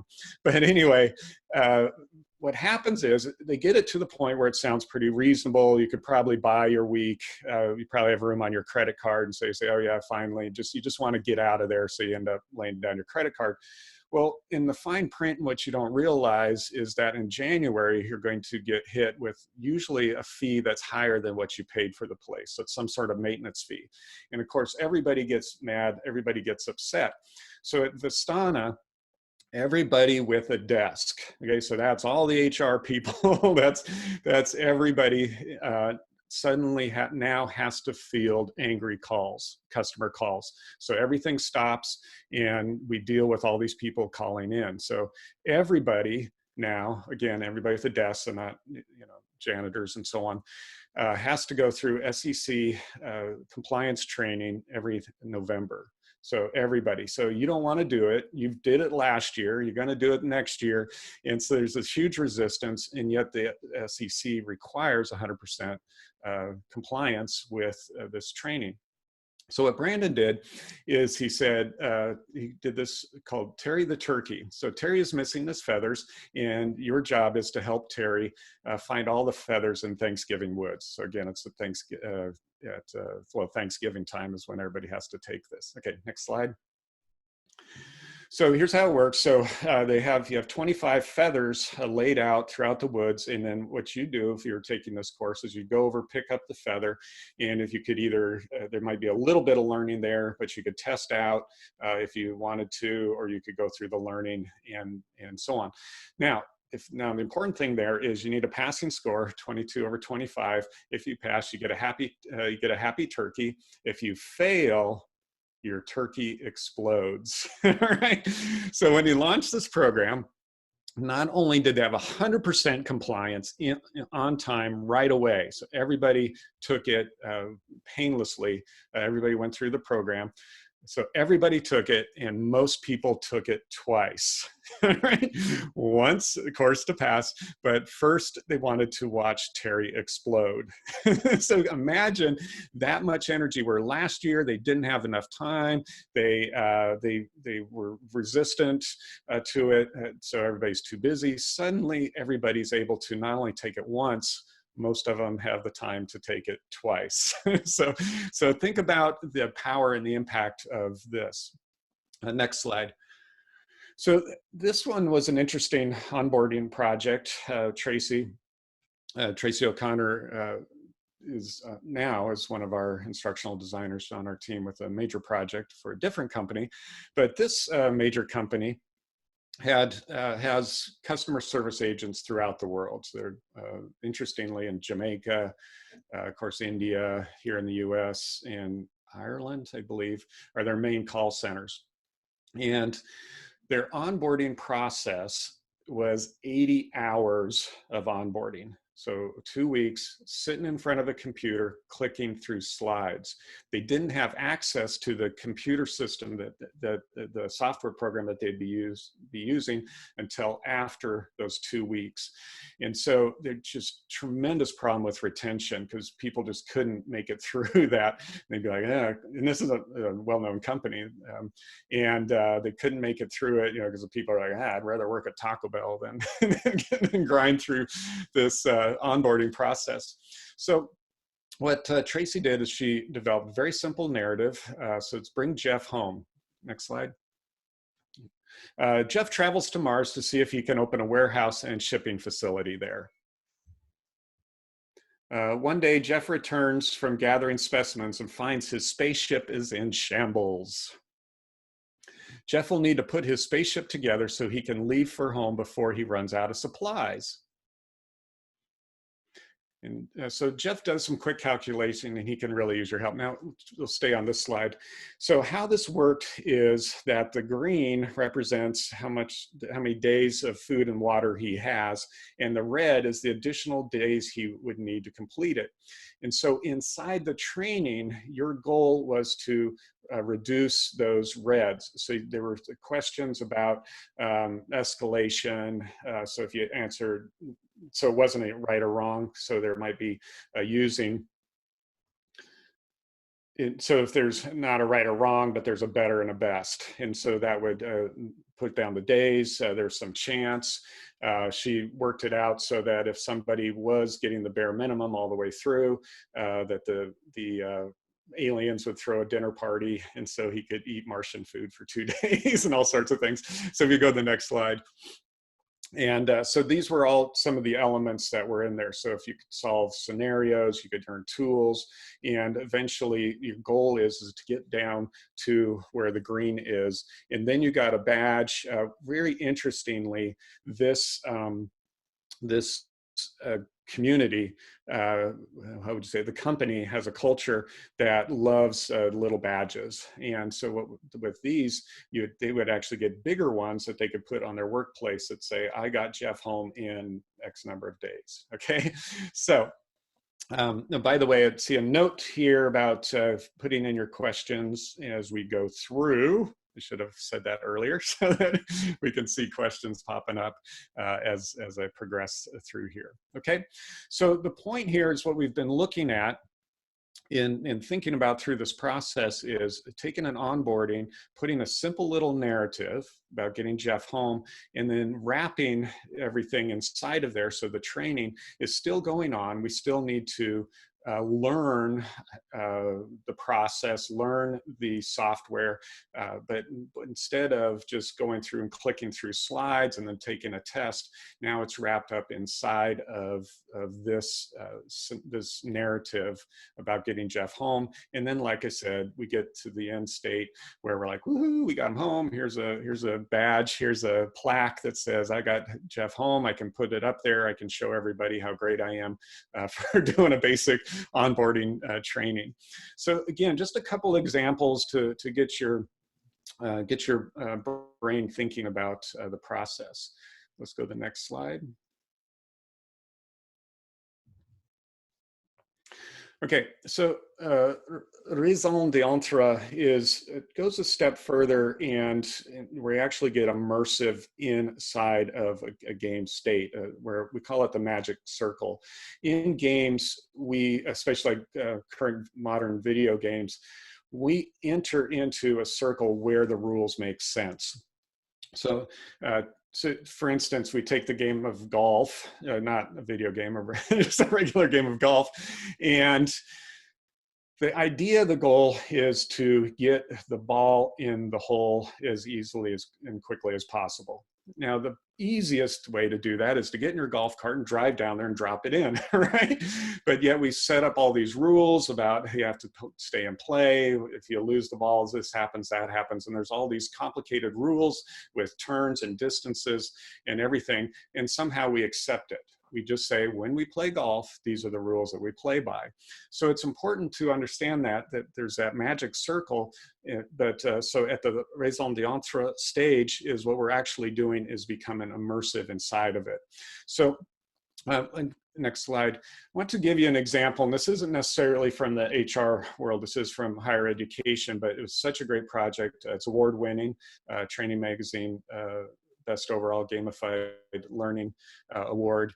And when Professor Jim Egan came to us early on in the process, he's now a master craftsman in gamification. His first line was to us, he says, "Hey, I'm a tenured professor." And we're like, uh-oh, he doesn't care about anything. But no, he said, "I'm tenured, they can't fire me, and my students deserve better." And so he created this program, and so there's a trailer for it. So if we can hit the next slide. Since long before recorded history, when humans first began to tell stories, we've asked ourselves a disarmingly simple, yet seemingly unanswerable question. What does it mean to be human? Meet Layla Kalami, an avid student of humanity who just happens to be from the distant planet Io and has traveled across the galaxy to find the answer to that very question. Join Layla and me, Professor Jim Egan, in Fantastic Places, Unhuman Humans, where we will attempt to answer the unanswerable by visiting exotic locales and encountering hybrid beings reachable only through the magic of fiction. With your weathered backpack in tow and me as your expert guide, we'll travel through 3 worlds and 6 realms, visiting universes called forth by such authors as Margaret Atwood, Edgar Allan Poe, and H.P. Lovecraft. You, Layla, and your fellow travelers from across the galaxy will enter the imaginative spaces of these works through a series of quests in which you use and develop your creative powers, critical thinking skills, and analytical abilities to convey to Layla the complexities, contradictions, and uncertainties that are at the heart of being human. We may never answer the question of what it means to be human, if there even is a distinctive thing that can be called human. But after fulfilling your final quest, you'll have a better understanding of the conceptual and ethical problems that arise out of any effort to represent our humanity. Layla came all this way. We should at least show her around, right? Register now for Fantastic Places Unhuman Humans. Adventure awaits.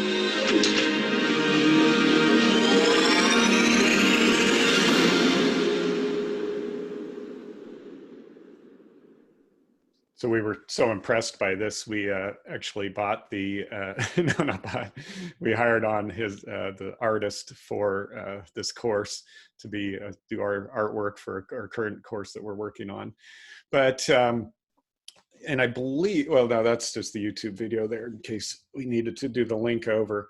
But this one course, okay, just as you saw, it was a literature course, and it was a fun literature course. It was over the summer, but Brown University had not done online learning. This was a new thing for them. They hadn't gone through the process. I haven't heard what they're doing these days, but their culture at Brown is very student directed, and so this changed it. And so Jim Egan and his team have now just completed, they did for English majors, we call it Lit Crit. So literary criticism is not very fun. It's just a bunch of philosophy and theory, but they created a fantastic program. So again, it's just wrapping up, so we'll get to hear the results of it. But the point here is that it takes a little bit more work, takes a little bit more time, but the whole experience is inside of the space, inside of the learning, or inside of the game space, inside of that magic circle. So it's complete, and nothing else happens outside of it. Everything was inside except for obviously the reading part of it. So so again, a very good job by the Jim Egan and his team. So one more slide.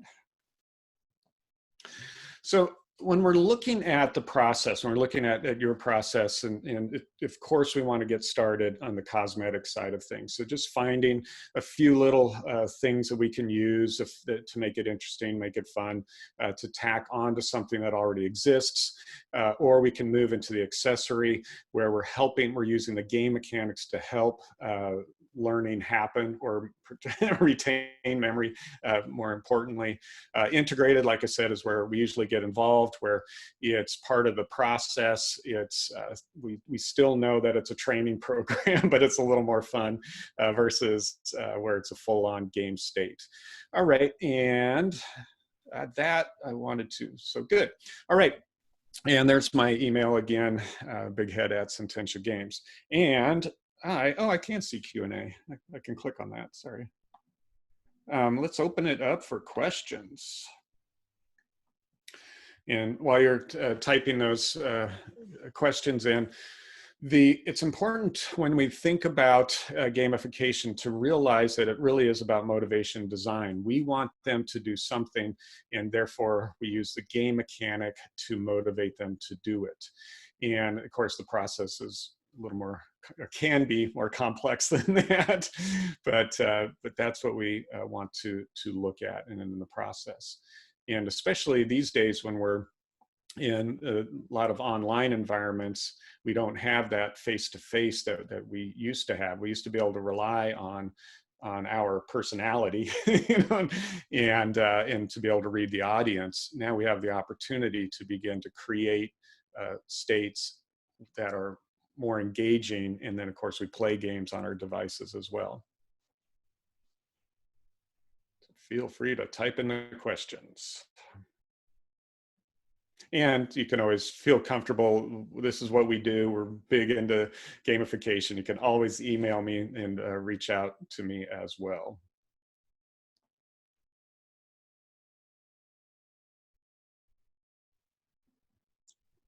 Quiet group.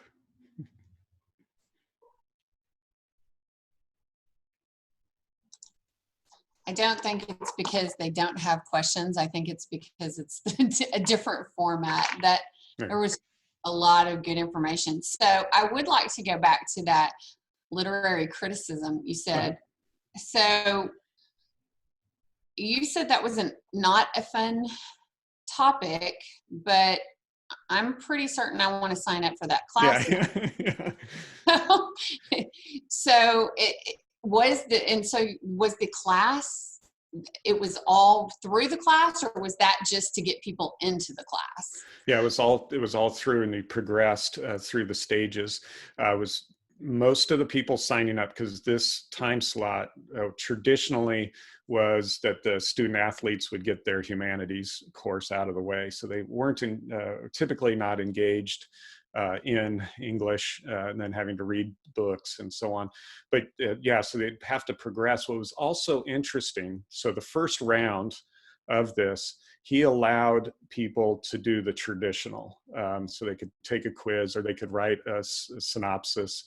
And instead, what happened is almost everybody always chose the more difficult, I shouldn't say difficult, more time-consuming process through the gamified experience. So where they would talk to Layla. By the way, she only speaks in ones and zeros, her language, and so you had to translate it. And so they would engage with her in this discussion. And so it was interesting to collect the data of how engaged they were, and then they all, like I said, pretty much always chose the more difficult route. And so the next year, when they ran it the next summer, they didn't even bother with having traditional tests and summaries. So they really, and like I said, it changed Brown's attitude towards online learning. That's fantastic. And we did have someone that said he thought it was very interesting and a different view of gamification. And that actually, very true, because I've seen so many that do the leaderboards, but you said that's not a good idea. Yeah, actually, since I didn't promote my book, but and I have a theory of fun, and the book's called Deliberate Fun, and it is for someone a little more advanced in the gamification world.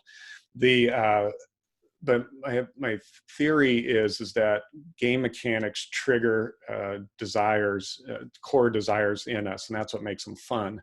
And the problem with leaderboards is very, very few people are, well, in certain areas, are not motivated by what we call vengeance. And that's what leaderboards are about, striking back, being number one.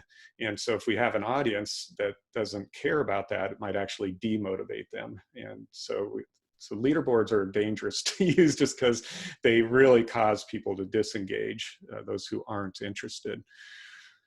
So Brad's asking about gamification for a conference, and this one's always been interesting. So as you can imagine, the other thing we do here at Centench is we partner with Training Magazine and put on GameCon, which is not happening this year.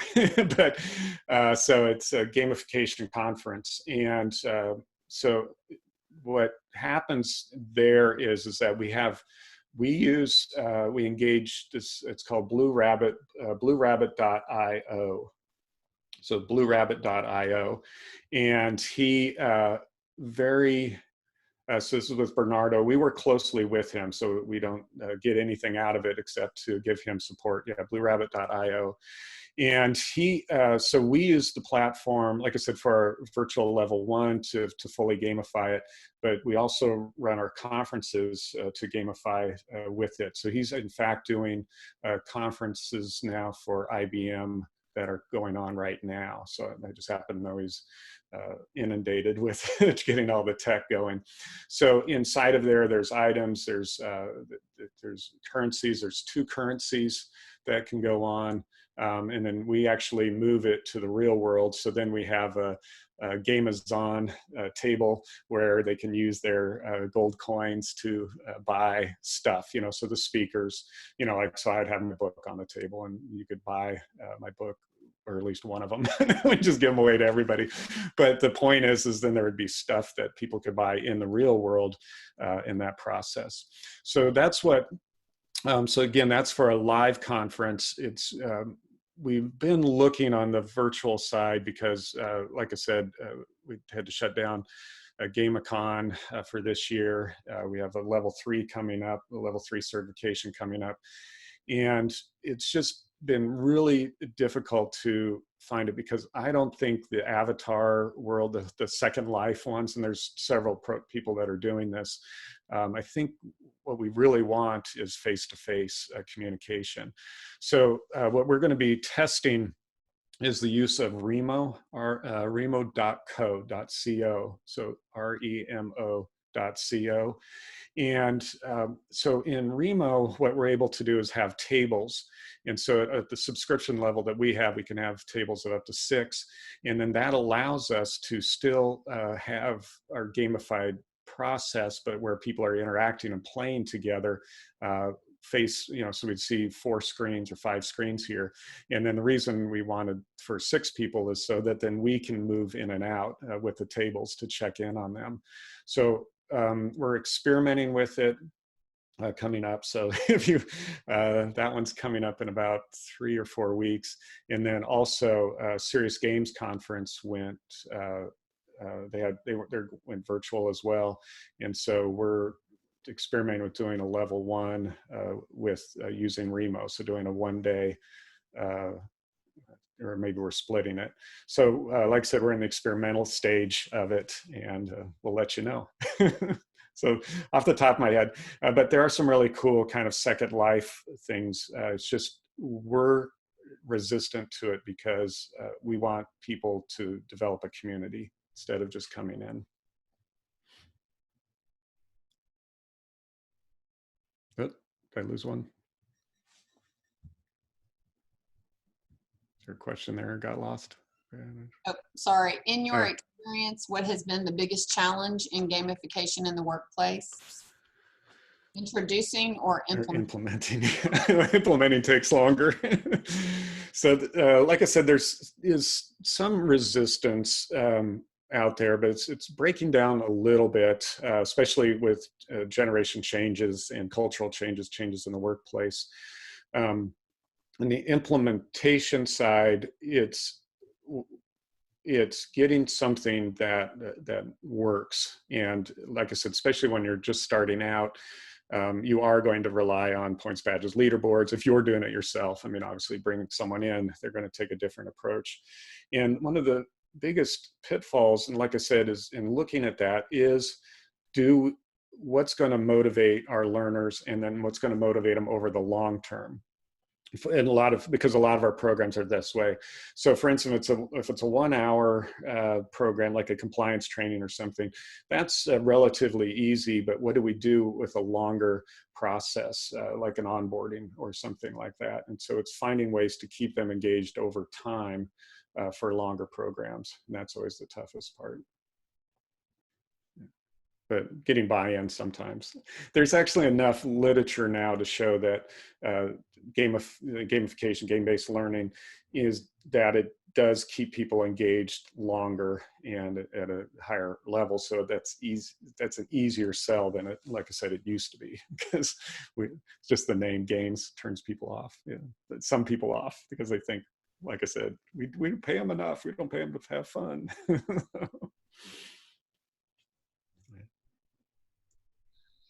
So do you think that because we have so many millennials in the workplace that gamification is a little more easily accepted? Yeah. So because of the culture, there's actually a carve out in the whole grouping people things. We call it the G generation, the game generation. And so that one actually starts all the way back with Gen Xers. So that's what I was joking around in the early part, like I remember going to the arcade and playing Centipede and Pac-Man and Donkey Kong and Frogger and all those types of things. So for those of us who started there, and then of course with Nintendo, game and gaming has become part of our culture. So the game, what we call the game generation, is actually a little longer and older than, say, millennials. But certainly now when you see these kids pretty much come out of the womb able to interact with devices now. So it's the ramp up to gaming. I just saw my partner's 3-year-old grandson is already playing Fortnite at 3. So it's amazing how quickly they do game. What do you see as the next stage of gamification then? Yeah, so the next stage is really, and what we're kind of looking at, because that the whole development curve, the creativity curve, because we went through the where people were questioning it, and maybe we're still there because there was so much bad gamification going on. And, because people are saying, let's say they have an LMS and they say, hey, we're fully gamified, and they just have points, badges, and leaderboards. And so what we're really getting into now is the fine tuning of it. So for instance, I've identified 160 separate game mechanics that we can use in training programs. And so we're no longer reliant on it. So what's going to happen is we're going to end up being more targeted to our audiences. And so we're already seeing that. So a lot of discussion about what we call player types, well, not player types, but personas, player personas or learner personas, and then designing toward a persona. And so that's really where it's starting to go. So for instance, just throwing some badges in there, that in this program at the beginning, I wasn't really identifying you, the audience, and saying, hey, what might they like? I just grabbed a tool and threw it in there. So we're going to be more and more precise because now we have more tools available. And I'm reluctant to say, although it looks like it's kind of where we're going, is we're going to be more and more reliant on virtual and of course e-based courses, and that's just the nature of things. But we can still use in face-to-face. We just don't have that opportunity right now. Well, Dr. Peters, thank you so much for all of that. That was great. And I really do want to see the turkey explode. Yeah. Brandon, he's found it. So reach out to me. We do have the program available to us now, but we can share it with you, but don't publicize it or something like that, because the company's no longer using it. So now it's available. Well, I think that when you put something fun like that in there, it just makes it that much better for the person who's learning. It gives them something fun. So, well, thank you very much. We are going to take another break, and we will start back here at 10:05. So we will see you all in just a few minutes. Thanks.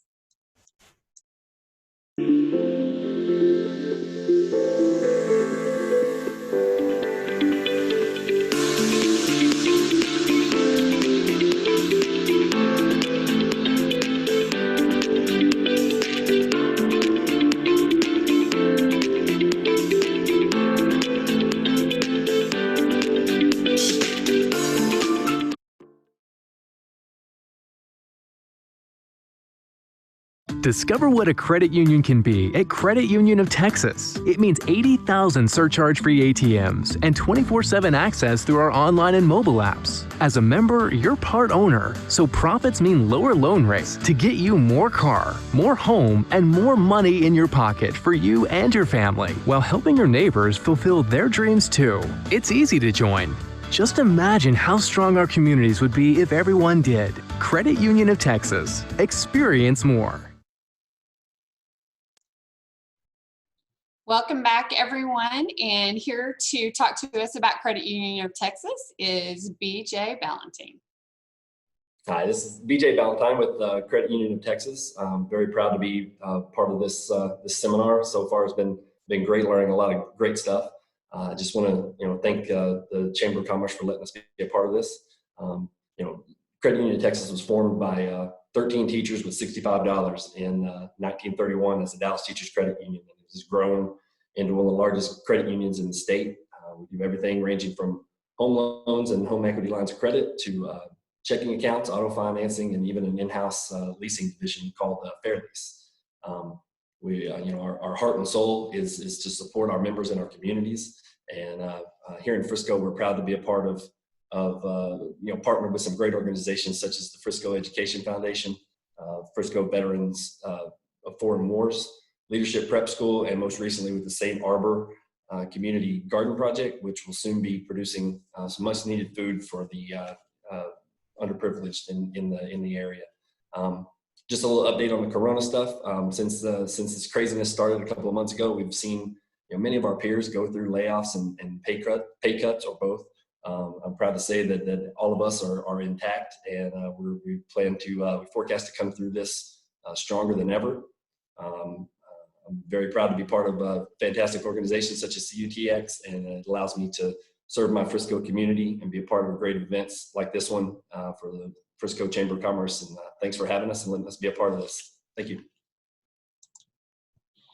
Thank you, BJ, and thank you, Credit Union of Texas. We've partnered with y'all on several events, so we do appreciate y'all. All right, piggybacking on our last topic of gamification. This topic is going to be in the form of a game, and we have a couple of contestants in the audience that will be participating. We have Sarah Recker and Holly Novak, so they're aware that I'm not putting them on the spot, although I could have done that, I guess, because they're both pretty good sports. Please join me in welcoming today's game show host and a familiar face to both Dallas HR and the HR Summit, Dustin Paschal with Simon Paschal PLLC. Welcome, Dustin. All right. Thank you, Tammy.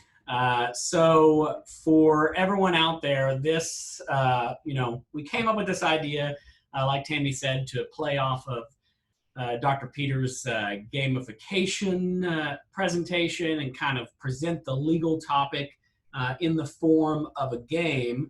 And when we came up with it, we had these lofty goals of actually seeing you live in person. And those goals were not met, but you've missed out on seeing your friendly lawyer here in a 1970s leisure suit and a wig with an old school microphone. But maybe we will at some point do this presentation again, and all of you can point and laugh at me.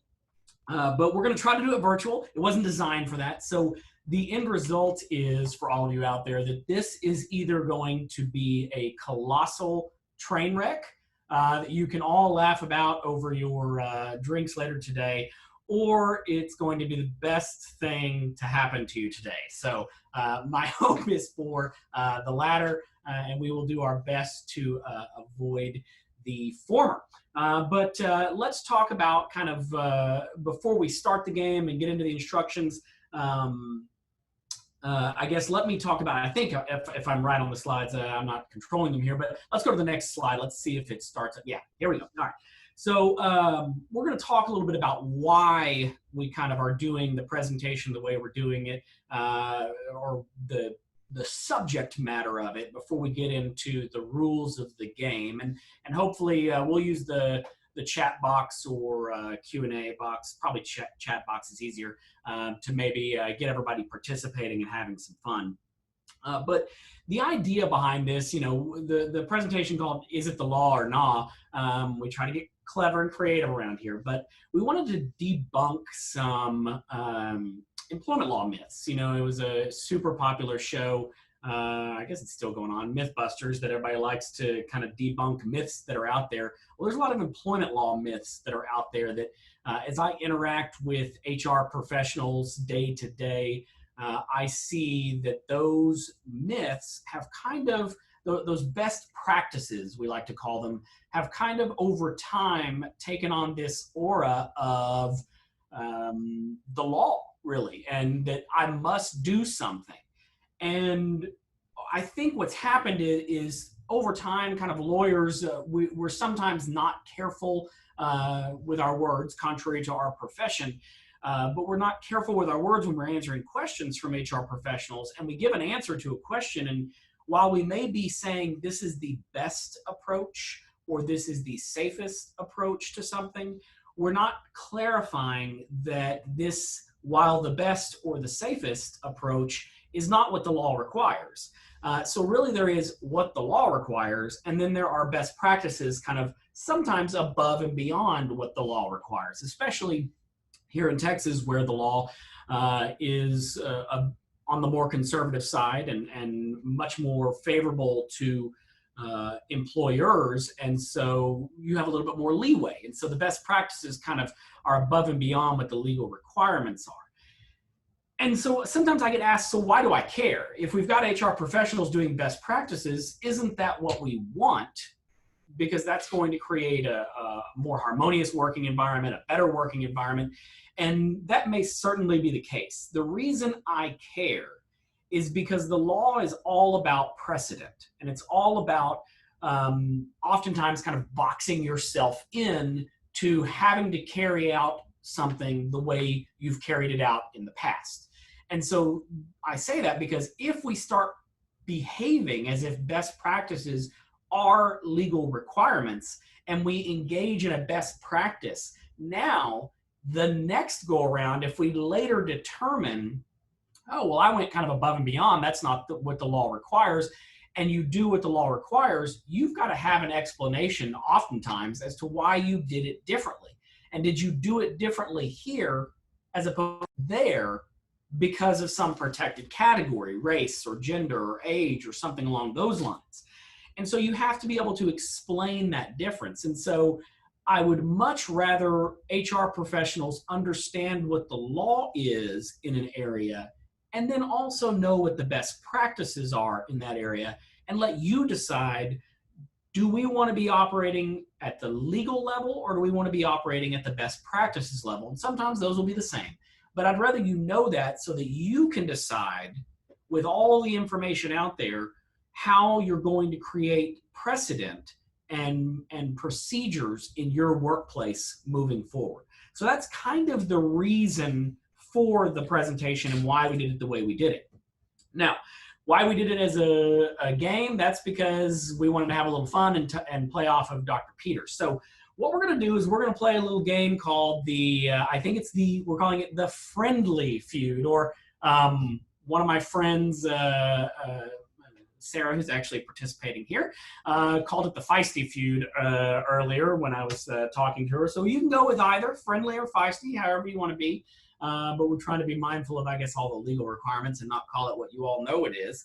But we're going to have the Friendly Feud here. And in addition to my get-up that you would have seen had I was going to have a little fun. You got some music there. Bear with us. This is, we're gonna have some fun as we go through. But I was also going to make a joke as we went through about how the original host of the real game, Richard Dawson, could be in this presentation himself.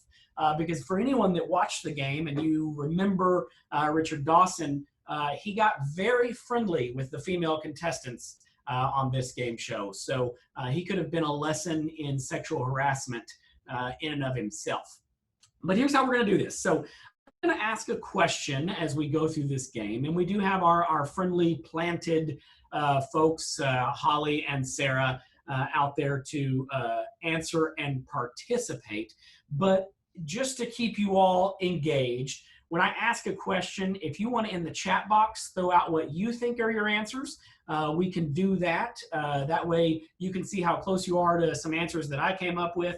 And then maybe some of those answers that you point out I didn't necessarily think of, and we can talk about those as we go throughout the game. But I'm going to ask a question, then we're going to get the answers, and then after I'm going to kind of talk about it. Then we'll go to the next question, and we'll follow that process as we go throughout. And like I said, either colossal train wreck or tons of fun. We do not know yet, but we're going to find out right now. So let's go to the first question. And so the first question is, we polled 100 HR professionals, and the top 3 answers are on the board. If an employee wanted to sue for disability discrimination and was not disabled, on what grounds could he or she sue? Holly. Holly, give us an answer. I'm going to say he or she is associated with the disabled individual. Dustin. That is correct. That is the number 3 answer. Yay! Association with a disabled individual. Now, we all know the rules of the game. We're going to go to Sarah now, and if she can get a higher answer on the board goes to Sarah. So, Sarah, do you have an answer? History of disability. History of disability. Is it on the board? It is on the board. I think we even have our applause. We could have pulled that in to some of our other presentations. But all right, Sarah, you have control of the board. So I'm going to remind you of the question. If an employee wanted to sue for disability discrimination and was not disabled, on what grounds could he or she sue? Do you have another answer? They did not pursue any attempts to make accommodations. Oh, that's a strike. And that's 1 strike. You got 1 strike on the board. Remember, you get 3 strikes before it goes back over to Holly. So do you have another answer?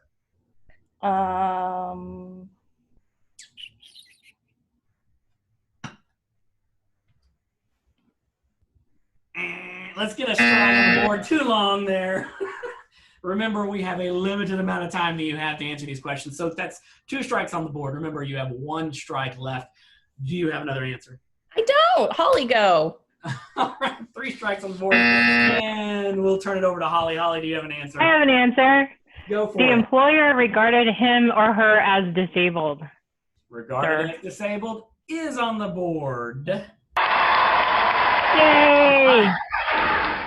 All right, so that is the points go to Holly on that one. Now let's go to the next slide and we'll talk about kind of the explanation here. So the reason I call this a myth is because oftentimes we think of disability discrimination as someone is actually disabled, as that's defined under the law, or they're regarded as disabled. And so most people kind of focus on those 2. And so it's not so much, this one kind of we're easing into the presentation. This one isn't so much a myth as people often forget there are 2 other categories of protection under the ADA. And one of those is a history of a disability. So someone can have protection under the ADA if they're not actively disabled, if they have a history of a disability. But as you see on this slide here, there's also disability or protection under the Americans with Disabilities Act for what they call association with a disabled individual. And so what it says is that the ADA prohibits discrimination against any individual who has a known relationship or association with a person who has a known disability. Now, we're not really talking about accommodation in this sense. Because there's not really any requirement of the law to do an accommodation for an individual who's protected using the association category.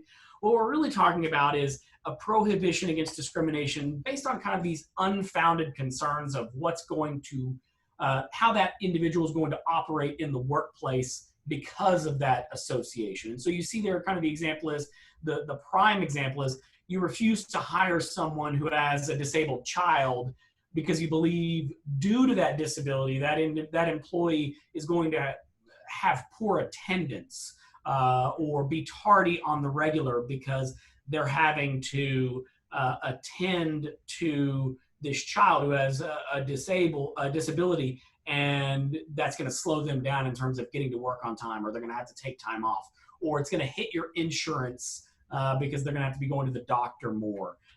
That's really where the association provision comes up. And I talk about it in some other presentations. So those of you who have seen presentations from me may know that. But I like to always hammer that because people often forget that there are other protections out there under these laws. All right, so we've talked about that one. Let's go to the next question in the game. All right, question is, we polled, again, 100 HR professionals. And we asked them, what are the employee categories people believe are protected under the law, but actually are not? Me. Who do I have? Sarah. Right. I think their appearance. All right. Is appearance on the board? It is. Appearance is number 3 on the board. And again, there are 2 answers that are higher. So Holly, you have a chance to steal. Do you have an answer? I'm going to go with being a parent. What did you say? Being a parent. Being a parent. All right. That is on the board. Having children.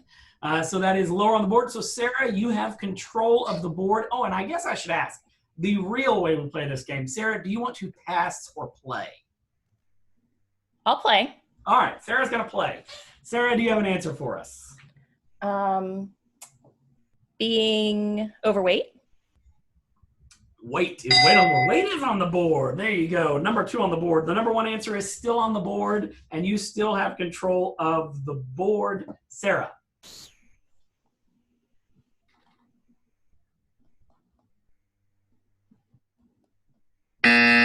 Oh, strike for Sarah. And in the interest of time, because we've got to get through some of these, we're going to go 1 strike. So Sarah, you've lost control of the board. Holly, you have control of the board. Do you have an answer for our question? As a reminder, it is, what are the employee categories people believe are protected under the law, but actually aren't? I'm going to say sexual orientation. Is sexual orientation on the board? It is. All right. Let's go to the explanation. So let's talk about sexual orientation first. And so currently under federal or Texas law, sexual orientation is not a protected category under the law. Now, anyone that kind of follows the law and is kind of a legal junkie or a legal nerd, you can own it. I am. There is currently, there are cases pending before the United States Supreme Court on the issue of sexual orientation and whether that is protected under the law, because there are some circuit courts, some appellate level courts in other areas, not in our area, that do have found that sexual orientation is protected under Title VII under the concept of gender discrimination. But because there is a conflict, the U.S. Supreme Court will rule on that. Now, we had anticipated a ruling a bit earlier from the U.S. Supreme Court. I don't know with everything going on if that's going to be delayed or not, but typically we might see some rulings in June from the Supreme Court, but we'll see what happens there. So that may change. We'll see. I don't think with the current makeup of the court it does, but it's possible. But understand there are some municipalities in Texas, Austin, Dallas, Fort Worth, Plano, that prohibit sexual orientation and gender identity discrimination and harassment. Now, keep in mind that when it's a municipal ordinance, much like what was happening with the sick pay that got stopped in the courts, that's really just a fine that's issued. An employee cannot sue based on that when it's just a municipal ordinance. Now, one quick note to have here is that gender identity and transgender individuals are protected under the concept of sexual stereotyping here in Texas under federal law. It's not protected under state law, but under federal law, the courts governing our area have found that sexual stereotyping does protect these individuals. And so what that means is when we have an individual who maybe doesn't behave as we expect a male or female to behave, meaning a male that's perhaps a bit more feminine or a female that's a bit more masculine, and it can go so far as all the way to gender identity and transgender. The courts have said as long as it's on this concept of sexual stereotyping, they're considering that just gender discrimination that is protected under the law. And so, or rather the category is protected under the law. So employers are prohibited from discriminating based on gender identity and transgender under this concept of sexual stereotyping. Now, I point out, I'll go back to what I said at the beginning, that the U.S. Supreme Court is currently reviewing whether sexual orientation is a protected category. Depending upon how the Supreme Court rules and issues their decision, on how broad their decision is or how narrow it is, if they find that sexual orientation is not a protected category, they may go even broader and argue that gender identity and transgender are not, which would kind of eliminate this sexual stereotyping protection under the Fifth Circuit. So this whole slide here is kind of in flux here this year, in the sense that we may get some changes. So stay up to date on that. Get on your lawyer's client alerts or newsletter or whatever it may be, so you can find out just as soon as possible. Or better yet, get on HR Connect for Dallas HR, and I bet you'll get notified just as soon as something happens there. But let's go to the kind of the next explanation under this question. You know, we talked about categories that people think are protected but are not. Weight, appearance, and familial status are not protected categories under family law or under federal law or under Texas law. Now, there are some states that provide those protections, and there are movements to provide protection specifically for familial status under federal law. But that is not a protected category in and of itself, meaning having kids is not under federal or state law a protected category by itself. What it says is this whole sex plus discrimination is what gives the protection.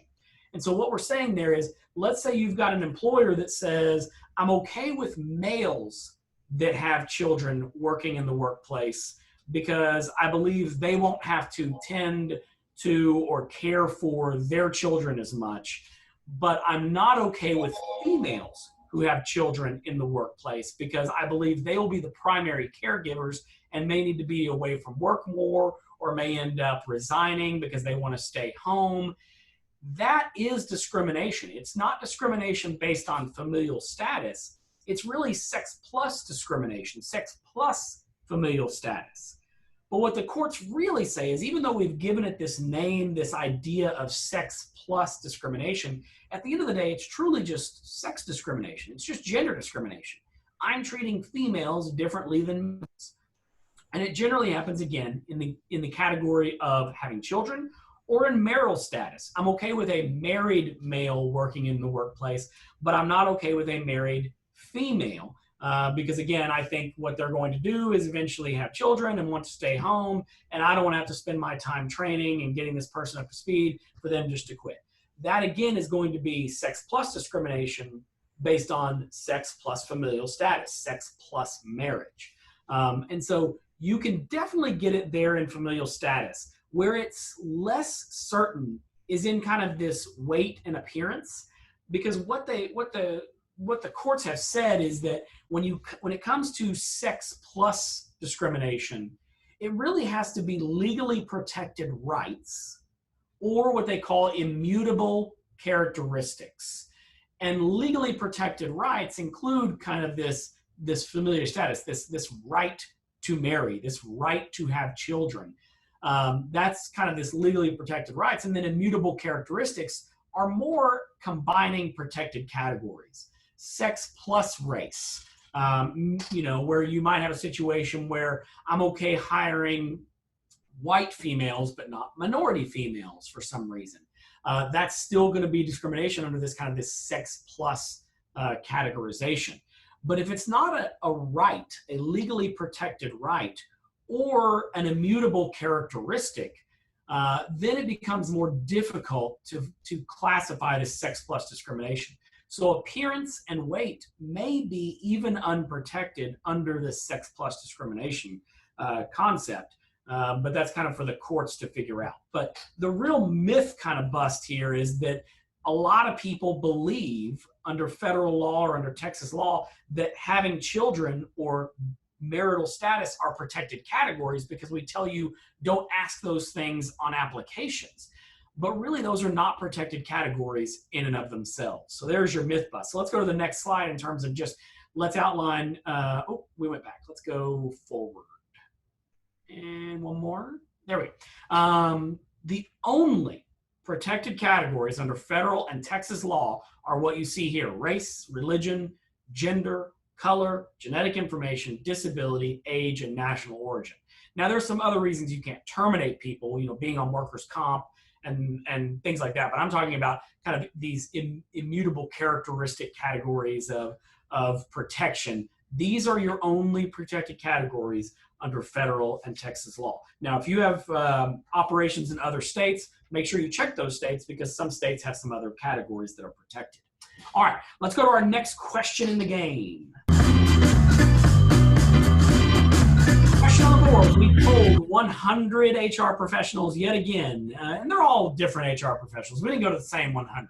But what rights do employees believe they have in the workplace, but they do not have? Holly. Holly, give us an answer.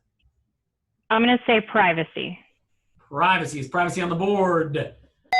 It is on the board, and you can't see it there.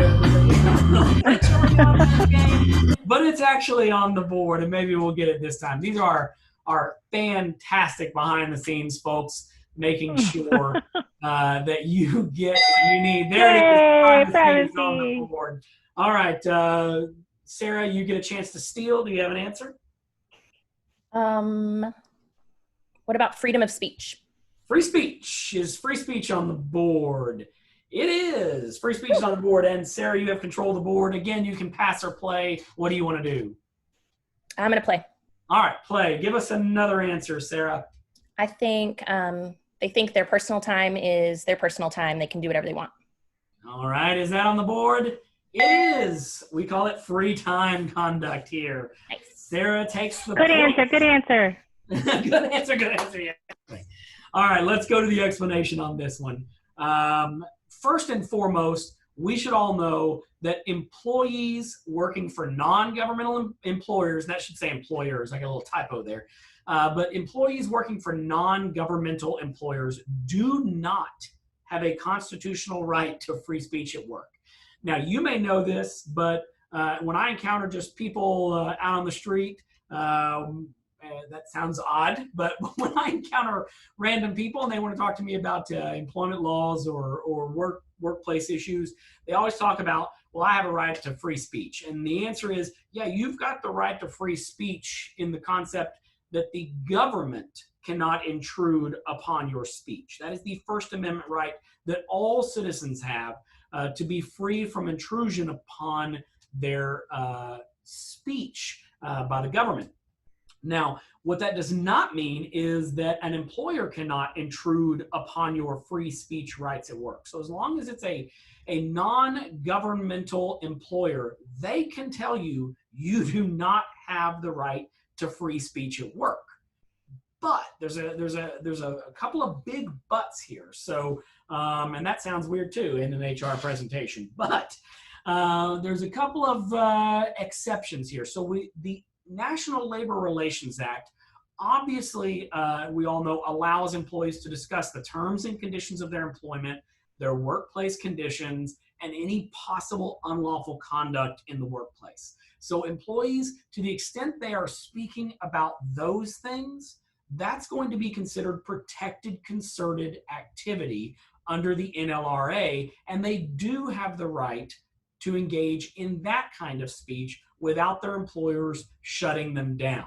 Now, the NLRB, the National Labor Relations Board, that governs the NLRA and kind of enforces it, has made it a bit more difficult for employees in the sense that they say this protected concerted activity must actually be concerted, which means it needs to be a group of employees, at least two, expressing these things, or one employee who very clearly is speaking on behalf of a group of employees. One employee kind of raging against the machine, so to speak, the NLRB has said that's not necessarily protected concerted activity because what's concerted about it? But just a mindfulness note there for employers that yes, employees do not have free speech rights in the workplace, but they do have the rights to engage in protected concerted activity to discuss the terms and conditions of their employment, workplace conditions, and possible unlawful conduct. In addition, at the Texas level, at the state level, there's some areas that are protected that kind of shade into free speech, and so I want to highlight those. And that is one, that in Texas, you cannot, as an employer, refuse to allow an employee to attend a political convention or take adverse action against an employee because of attendance at that political convention. So engaging in that political convention is obviously a form of speech. They are making some political speech. You cannot refuse to allow them to attend or take adverse action against them for attending. So there is some free speech. You also cannot refuse to allow an employee to vote. That's a little bit of free speech. And then as an employer, you cannot take action against an employee either for voting a particular way or refusing to reveal how he or she voted. So you can't say, tell me how you voted, and then take adverse action against them for voting. Or if they say how they voted, you can't take action against them because of the way in which they voted. Now, there's a fine line there, because remember, there's no free speech rights. And so as an employer, you can say, I don't want you talking politics in the workplace. But to the extent that you take action against them for that, you're probably okay. But taking action against them because of the way in which they voted would be a violation.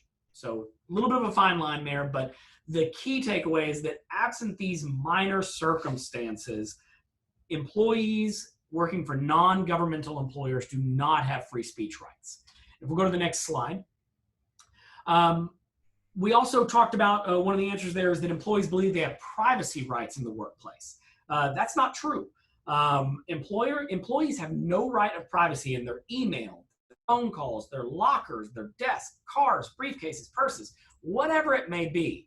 They don't have a right to privacy. Again, we're not talking about governmental employers, but non-governmental employers do not violate an employee's rights of privacy by looking into these things, as long as you as the employer have disabused the employees of the notion of privacy and informed them they have no right to privacy. So put it in your policies, in your handbook, whatever it may be, and say, you have no right to privacy in your lockers, your desks, the bags, purses, briefcases that you bring here, your cars when they're on our parking lot, your telephone calls, your emails, and make sure you specify personal and work email. If you access your personal email on our work computer, you should understand you have no right to privacy in that personal email. So as long as you're very clear to your employees and explain to them that they do not have these privacy rights, then you as an employer are not violating their privacy rights by looking into those things. All right, let's go to the next slide. The other right that employees think they have that they don't really have, so we're busting a myth here, is that they have the right to engage in their off time, their off-duty conduct, however they wish, and that you as an employer cannot punish them for that. That's not true. So long as the actions are not otherwise discriminatory, you can regulate your employees' outside of work behavior. Think about the big one that came up, and I'm not going to get into politics, but this crosses over. The big one that came up, I think it was a year ago or a year and a half ago, was a woman in Virginia who was cycling on the road, and the president's motorcade went by, and she flipped him the bird as she went by, and that made the news because the news cameras were there, and they took pictures and video and whatnot, and that made the news. That employee got fired from the workplace because it made them look bad that an employee of theirs was flipping the bird to the president. Whether we agree with what he's doing or we disagree with what he's doing, their idea was, we want you to be at a certain level of professionalism when you are one of our employees, and that wasn't professional, so we're going to terminate you. That's kind of your prime example. So you can engage in that kind of review. If you see one of your employees just going completely wheels off on the weekend on social media, and you get wind of that, and it's going to make you look bad, you can take action. Another example that just came up was a law firm here in Dallas, a big law firm, and one of their, not lawyers, but one of their office administrators posted on social media kind of complaining about wearing masks, and not just complaining, but kind of going to a level of almost making some threats. that just caught fire, and all of a sudden it went viral, and it was all over the place. My law partner even got a screenshot of the post from this employee from his brother-in-law in Michigan. So it went viral nationwide. That law firm terminated that employee because it made them look bad. And so employees should understand that just because they're on their free time, they're off the clock, they're away from the office, if they're engaging behavior that's going to make the employer look bad, the employer has the right to take legal action and terminate the employee. Now, again, you don't want to do it in a discriminatory fashion. So if they're engaging in conduct, let's say you've got 3 employees all engaging in conduct outside of the workplace that's considered protesting of some sort, but one of the 3 is protesting against minority mistreatment, let's speak, and you only fire that one and you don't fire the other 2. Now the argument's going to be made that you're not regulating outside of work behavior that makes the employer look bad. You're taking action based on a protected category, race, because you only terminated 1 out of the 3 that were engaging in this off-duty conduct. So you can regulate off-duty conduct, but do it in a non-discriminatory fashion. And again, remember the NLRA. If the off-duty conduct is related to employees engaging in protected concerted activity to challenge their workplace conditions, you don't want to take action there. But otherwise, in a general, you can take action against employees for their off-duty conduct. All right, let's go to the next question.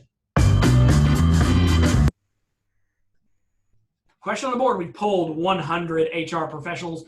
What laws do people identify when discussing an employee's health in the workplace? Workers' comp. All right, Sarah says workers' comp. But I lost my contestants there for a second. Workers' comp is on the board. Holly, you have a chance to steal. I'm going to say HIPAA. HIPAA. Is HIPAA on the board? HIPAA is on the board. All right. Let's see here. Holly, you have control of the board. Do you want to pass or play? I will play. All right. Holly, what else you got? Let's go with ADA. Is ADA on the board? It is. All right. Holly, one more answer on the board. Do you have an answer? FMLA. FMLA is on the board, and you'll have to forgive my my typo on the HIPAA there for anyone that's a HIPAA junkie. We've got a small typo there, but that's all right. But all right. Holly has the points. Let's go to the explanation. Let's go to the next slide. So the first one I want to talk about is HIPAA, because I get that one a lot from employers. They say, well, I can't do something because HIPAA prohibits me from doing that. Only in rare circumstances does HIPAA apply to employers. Really, what HIPAA says is that if an employer is kind of self-insured and they're actually administering, kind of connecting employees to healthcare providers and passing the information back and forth, in that instance, HIPAA might apply. And there's a couple of other very rare instances, but for the most part, employers are not subject to HIPAA. And that is a common misconception.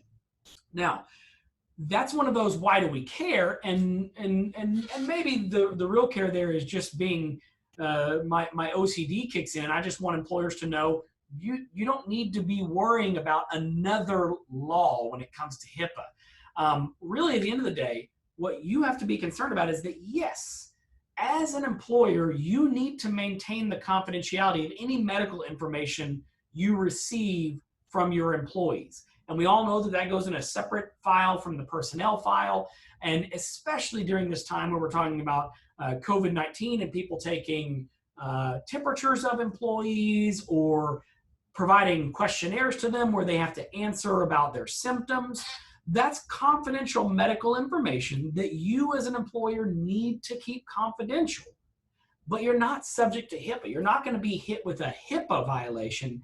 It becomes an ADA violation for failing to maintain the confidentiality of medical information when it comes to the workplace. So just something to keep in mind there. That one what was it? I feel like there was some show or something where it was, what really grinds your gears? And maybe that's one of the ones that really grinds my gears, and that's why I wanted to include that. But let's go to the next question.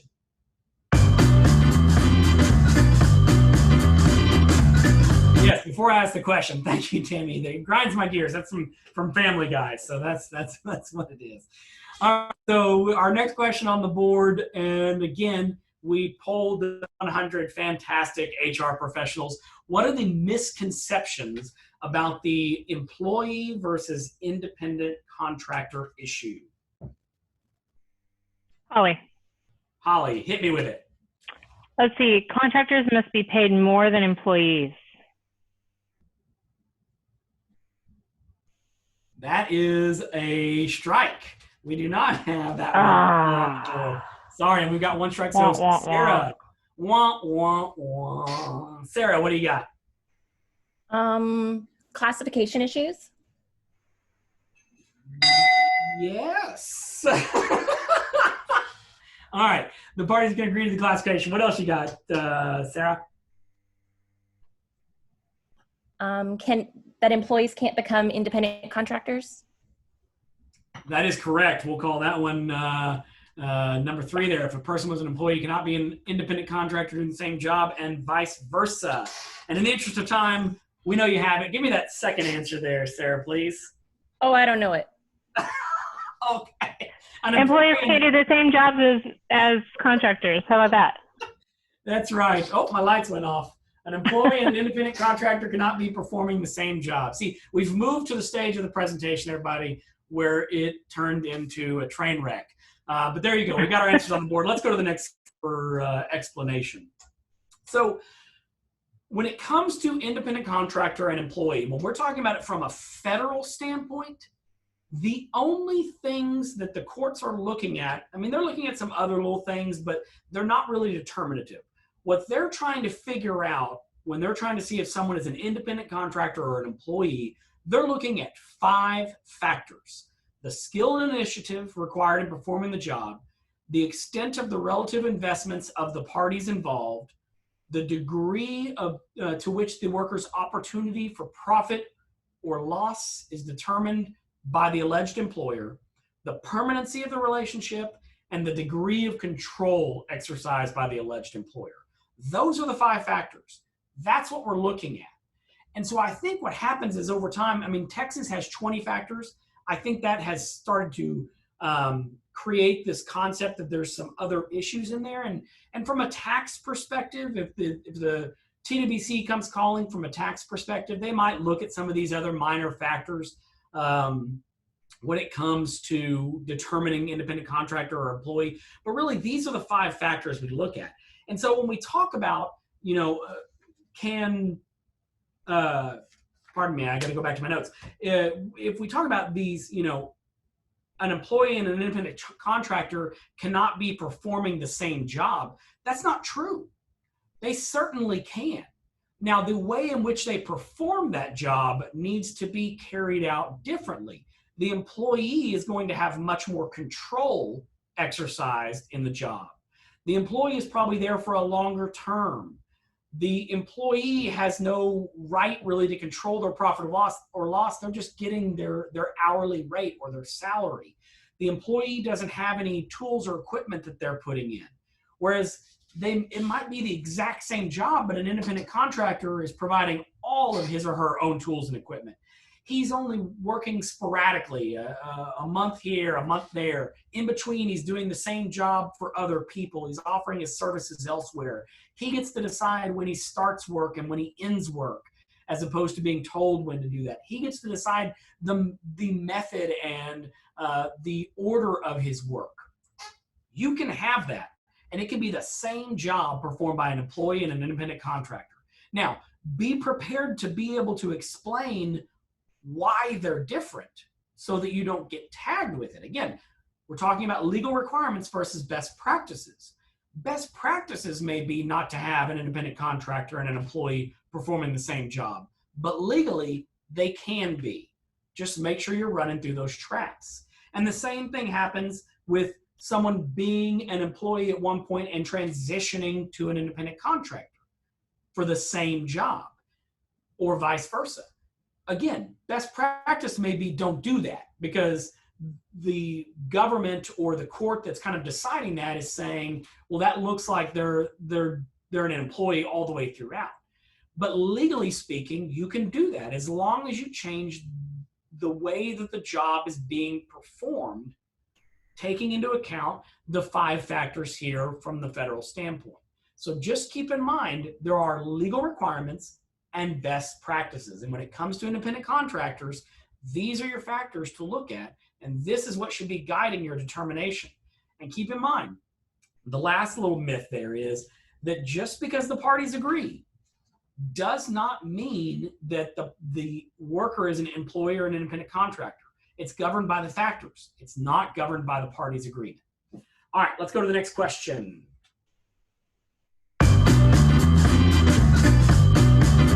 Again, in the interest of time, I'm going to change things up a little bit here, and I'm going to ask the question, and then I'm going to just ask for one answer from each of my contestants, and then I'll give the rest of the answers, and we'll talk about the explanation. But we polled 100 HR employees and asked, what are the mistaken beliefs about hours worked for employees? Sarah, do you have an answer for me? They get a 1-hour lunch. They get a 1-hour lunch. That's going to be on the board. Let's go number 3. Employees are required to receive breaks. That's right. Holly, do you have an answer for me? They can only work 8 hours a day. Only work 8 hours a day. There's a cap on the number of hours an employee can be required to work in a day. That's on the board. And the last one is there is a cap on the number of consecutive days an employee can be required to work. So these are all myths, okay, under Texas and federal law, okay? Now, I want to be clear. I'm talking about under Texas or federal law, because in some states, there are caps on the number of hours an employee can work in a day, and there are caps on the number of days they can work in a row, and there are required breaks.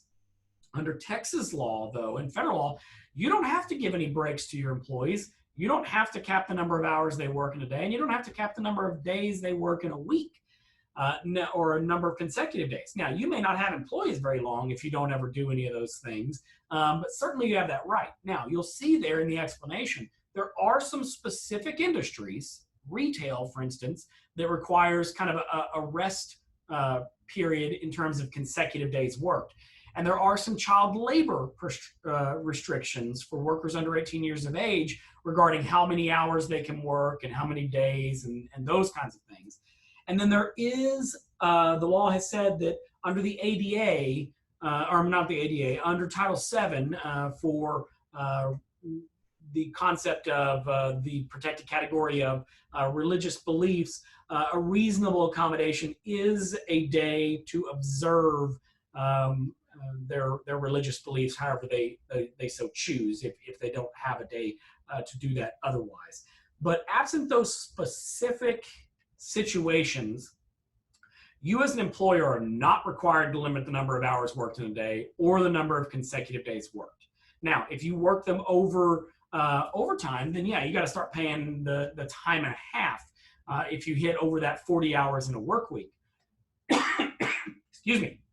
But otherwise, there's no limitation on hours worked. Let's go to the next slide. There's also no rule requiring breaks. So if you want to give breaks, you can. If you don't have to. The only thing that comes into play is the law comes into play if you decide to give breaks. So if you give a break, then 20 minutes or less is compensable, meaning you got to pay them for the time for that break. And then meal breaks are not compensable if they get at least 30 minutes and the employee is completely relieved of duty. So again, you don't have to provide breaks, but if you do, you got to follow the law. Now, there is one law that's out there about providing breaks, and that is that the FLSA does require, again, that should say employers, my typo, sorry about that, employers to provide reasonable break times for nursing mothers to express breast milk during the first year following birth. Now, that's unpaid time, but you got to give them those breaks to do that, unless you have fewer than 50 employees and you can establish an undue hardship in providing them that break. I think establishing that undue hardship is going to be difficult, but you certainly can do that if you're able to. All right, let's go to our next question. This may be our last question. Our last question is maybe. Let's see the show question. Do we have the show question? There we go.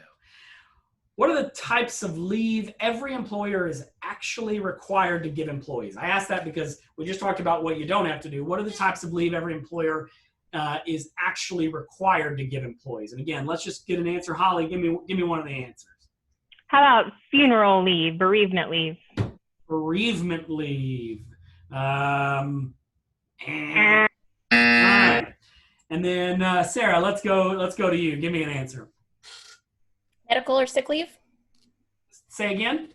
Medical or sick leave? Medical or sick leave. All right. The answers on the board are jury duty leave, voting leave, and religious service leave if requested. We talked about the religious service leave, so let's talk about the others. Let's go to the next slide.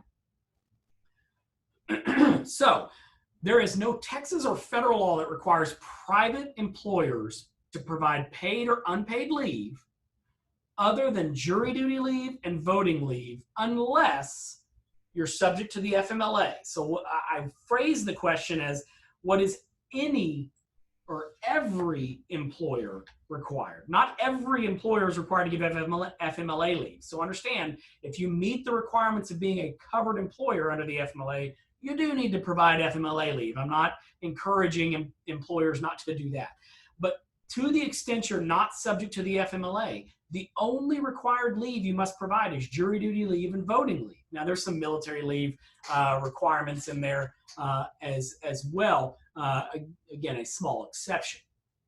You might also have to provide some ADA reasonable accommodation leave if that leave exists. But the point is, and really what I'm trying to get across to you is, a lot of these best practices that employers have come to me with of, well, I've got to provide sick leave. I've got to provide bereavement leave. I've got to provide disability leave. And the answer is you don't. There were some requirements to provide sick leave in some municipalities. Those have all been temporarily stopped. I suspect they will be permanently stopped and we won't see those. So that requirement has gone away. There is no requirement in Texas to provide bereavement leave. Now, I would highly encourage employers to provide that because think about yourself, and if you suffer a loss of a family member or a close friend, you would want some type of bereavement leave to address that. So I highly encourage employers to have that, but there's no requirement of it. So just understand that. There's very limited situations where you're required to provide leave. Now, be aware, though, of the Texas Payday Act in the sense that the Texas Payday Act has said that whatever you as an employer have in writing is going to be binding on you. So if your handbook or your policies and procedures indicate that you provide bereavement leave or you provide sick leave, then you're going to be bound to provide that under the Texas Payday Act. You can change that. The Texas Payday Act doesn't say you don't ever have the right to change it, but you can't kind of change it after the fact. So if you have a policy that allows for bereavement leave, someone has a death in the family, they want to take bereavement leave, you can't then say, okay, I'm now changing the policy, no bereavement leave. That's going to kind of be after the fact. But you can say, beginning January 1st, we are eliminating bereavement leave in our policies moving forward. You certainly can do that. But the Texas Payday Act is going to enforce leaves, PTO, all that kind of stuff, as it's written in your handbook. So just something to keep in mind. All right. So that's kind of the major myths and misconceptions that are out there and best practices. I want to thank my contestants, Holly and Sarah, for being fantastic contestants. And I want to thank the behind the scenes team for making sure this worked so fantastically, and for getting us the friendly feud or feisty feud, whatever you want to call it, there on the PowerPoint to make it just a little bit more fun for you. I hope you were able to get some information that cleared up some of these best practices and whatnot. And I hope that's helpful to you moving forward. That's all I've got. I may have a couple of minutes. I'll turn it over to Tammy, but I may have a couple of minutes for questions if anybody has any. Otherwise, thank you. Yes, if anybody has any questions, you can type those into the Q&A, but I have to tell you, Dustin, that was definitely not a train wreck. That was fun. Sorry that there were a couple of little glitches in there, but no, that's fine. This is what we do with technology, right? That's right. That's exactly right. So if great information, and they love the Family Feud or the Friendly Feud. We're friendly here. Yes, friendly. We're not feisty. Sarah is feisty. Thank you, Sarah. We appreciate y'all. All right. Well, if we have any questions after the fact, we will get those answered by Dustin, and I can send an email. I'm going to be sending out a survey after this, so if you all would please take that. It's just a short survey. Thank you for joining us. Your continuing education certificate should already be in your mailbox. If you did not receive that, or if you did not receive any of the presentations, please let me know. Thank you for joining us. Thank you for supporting the Frisco Chamber of Commerce. And thanks again to Dallas HR, Collin Corporate College, Credit Union of Texas, Insperity, and Pride Staff Financial. And thanks to Shelby and Karen behind the scenes for making this fantastic. Hope you all have a great day. Thanks.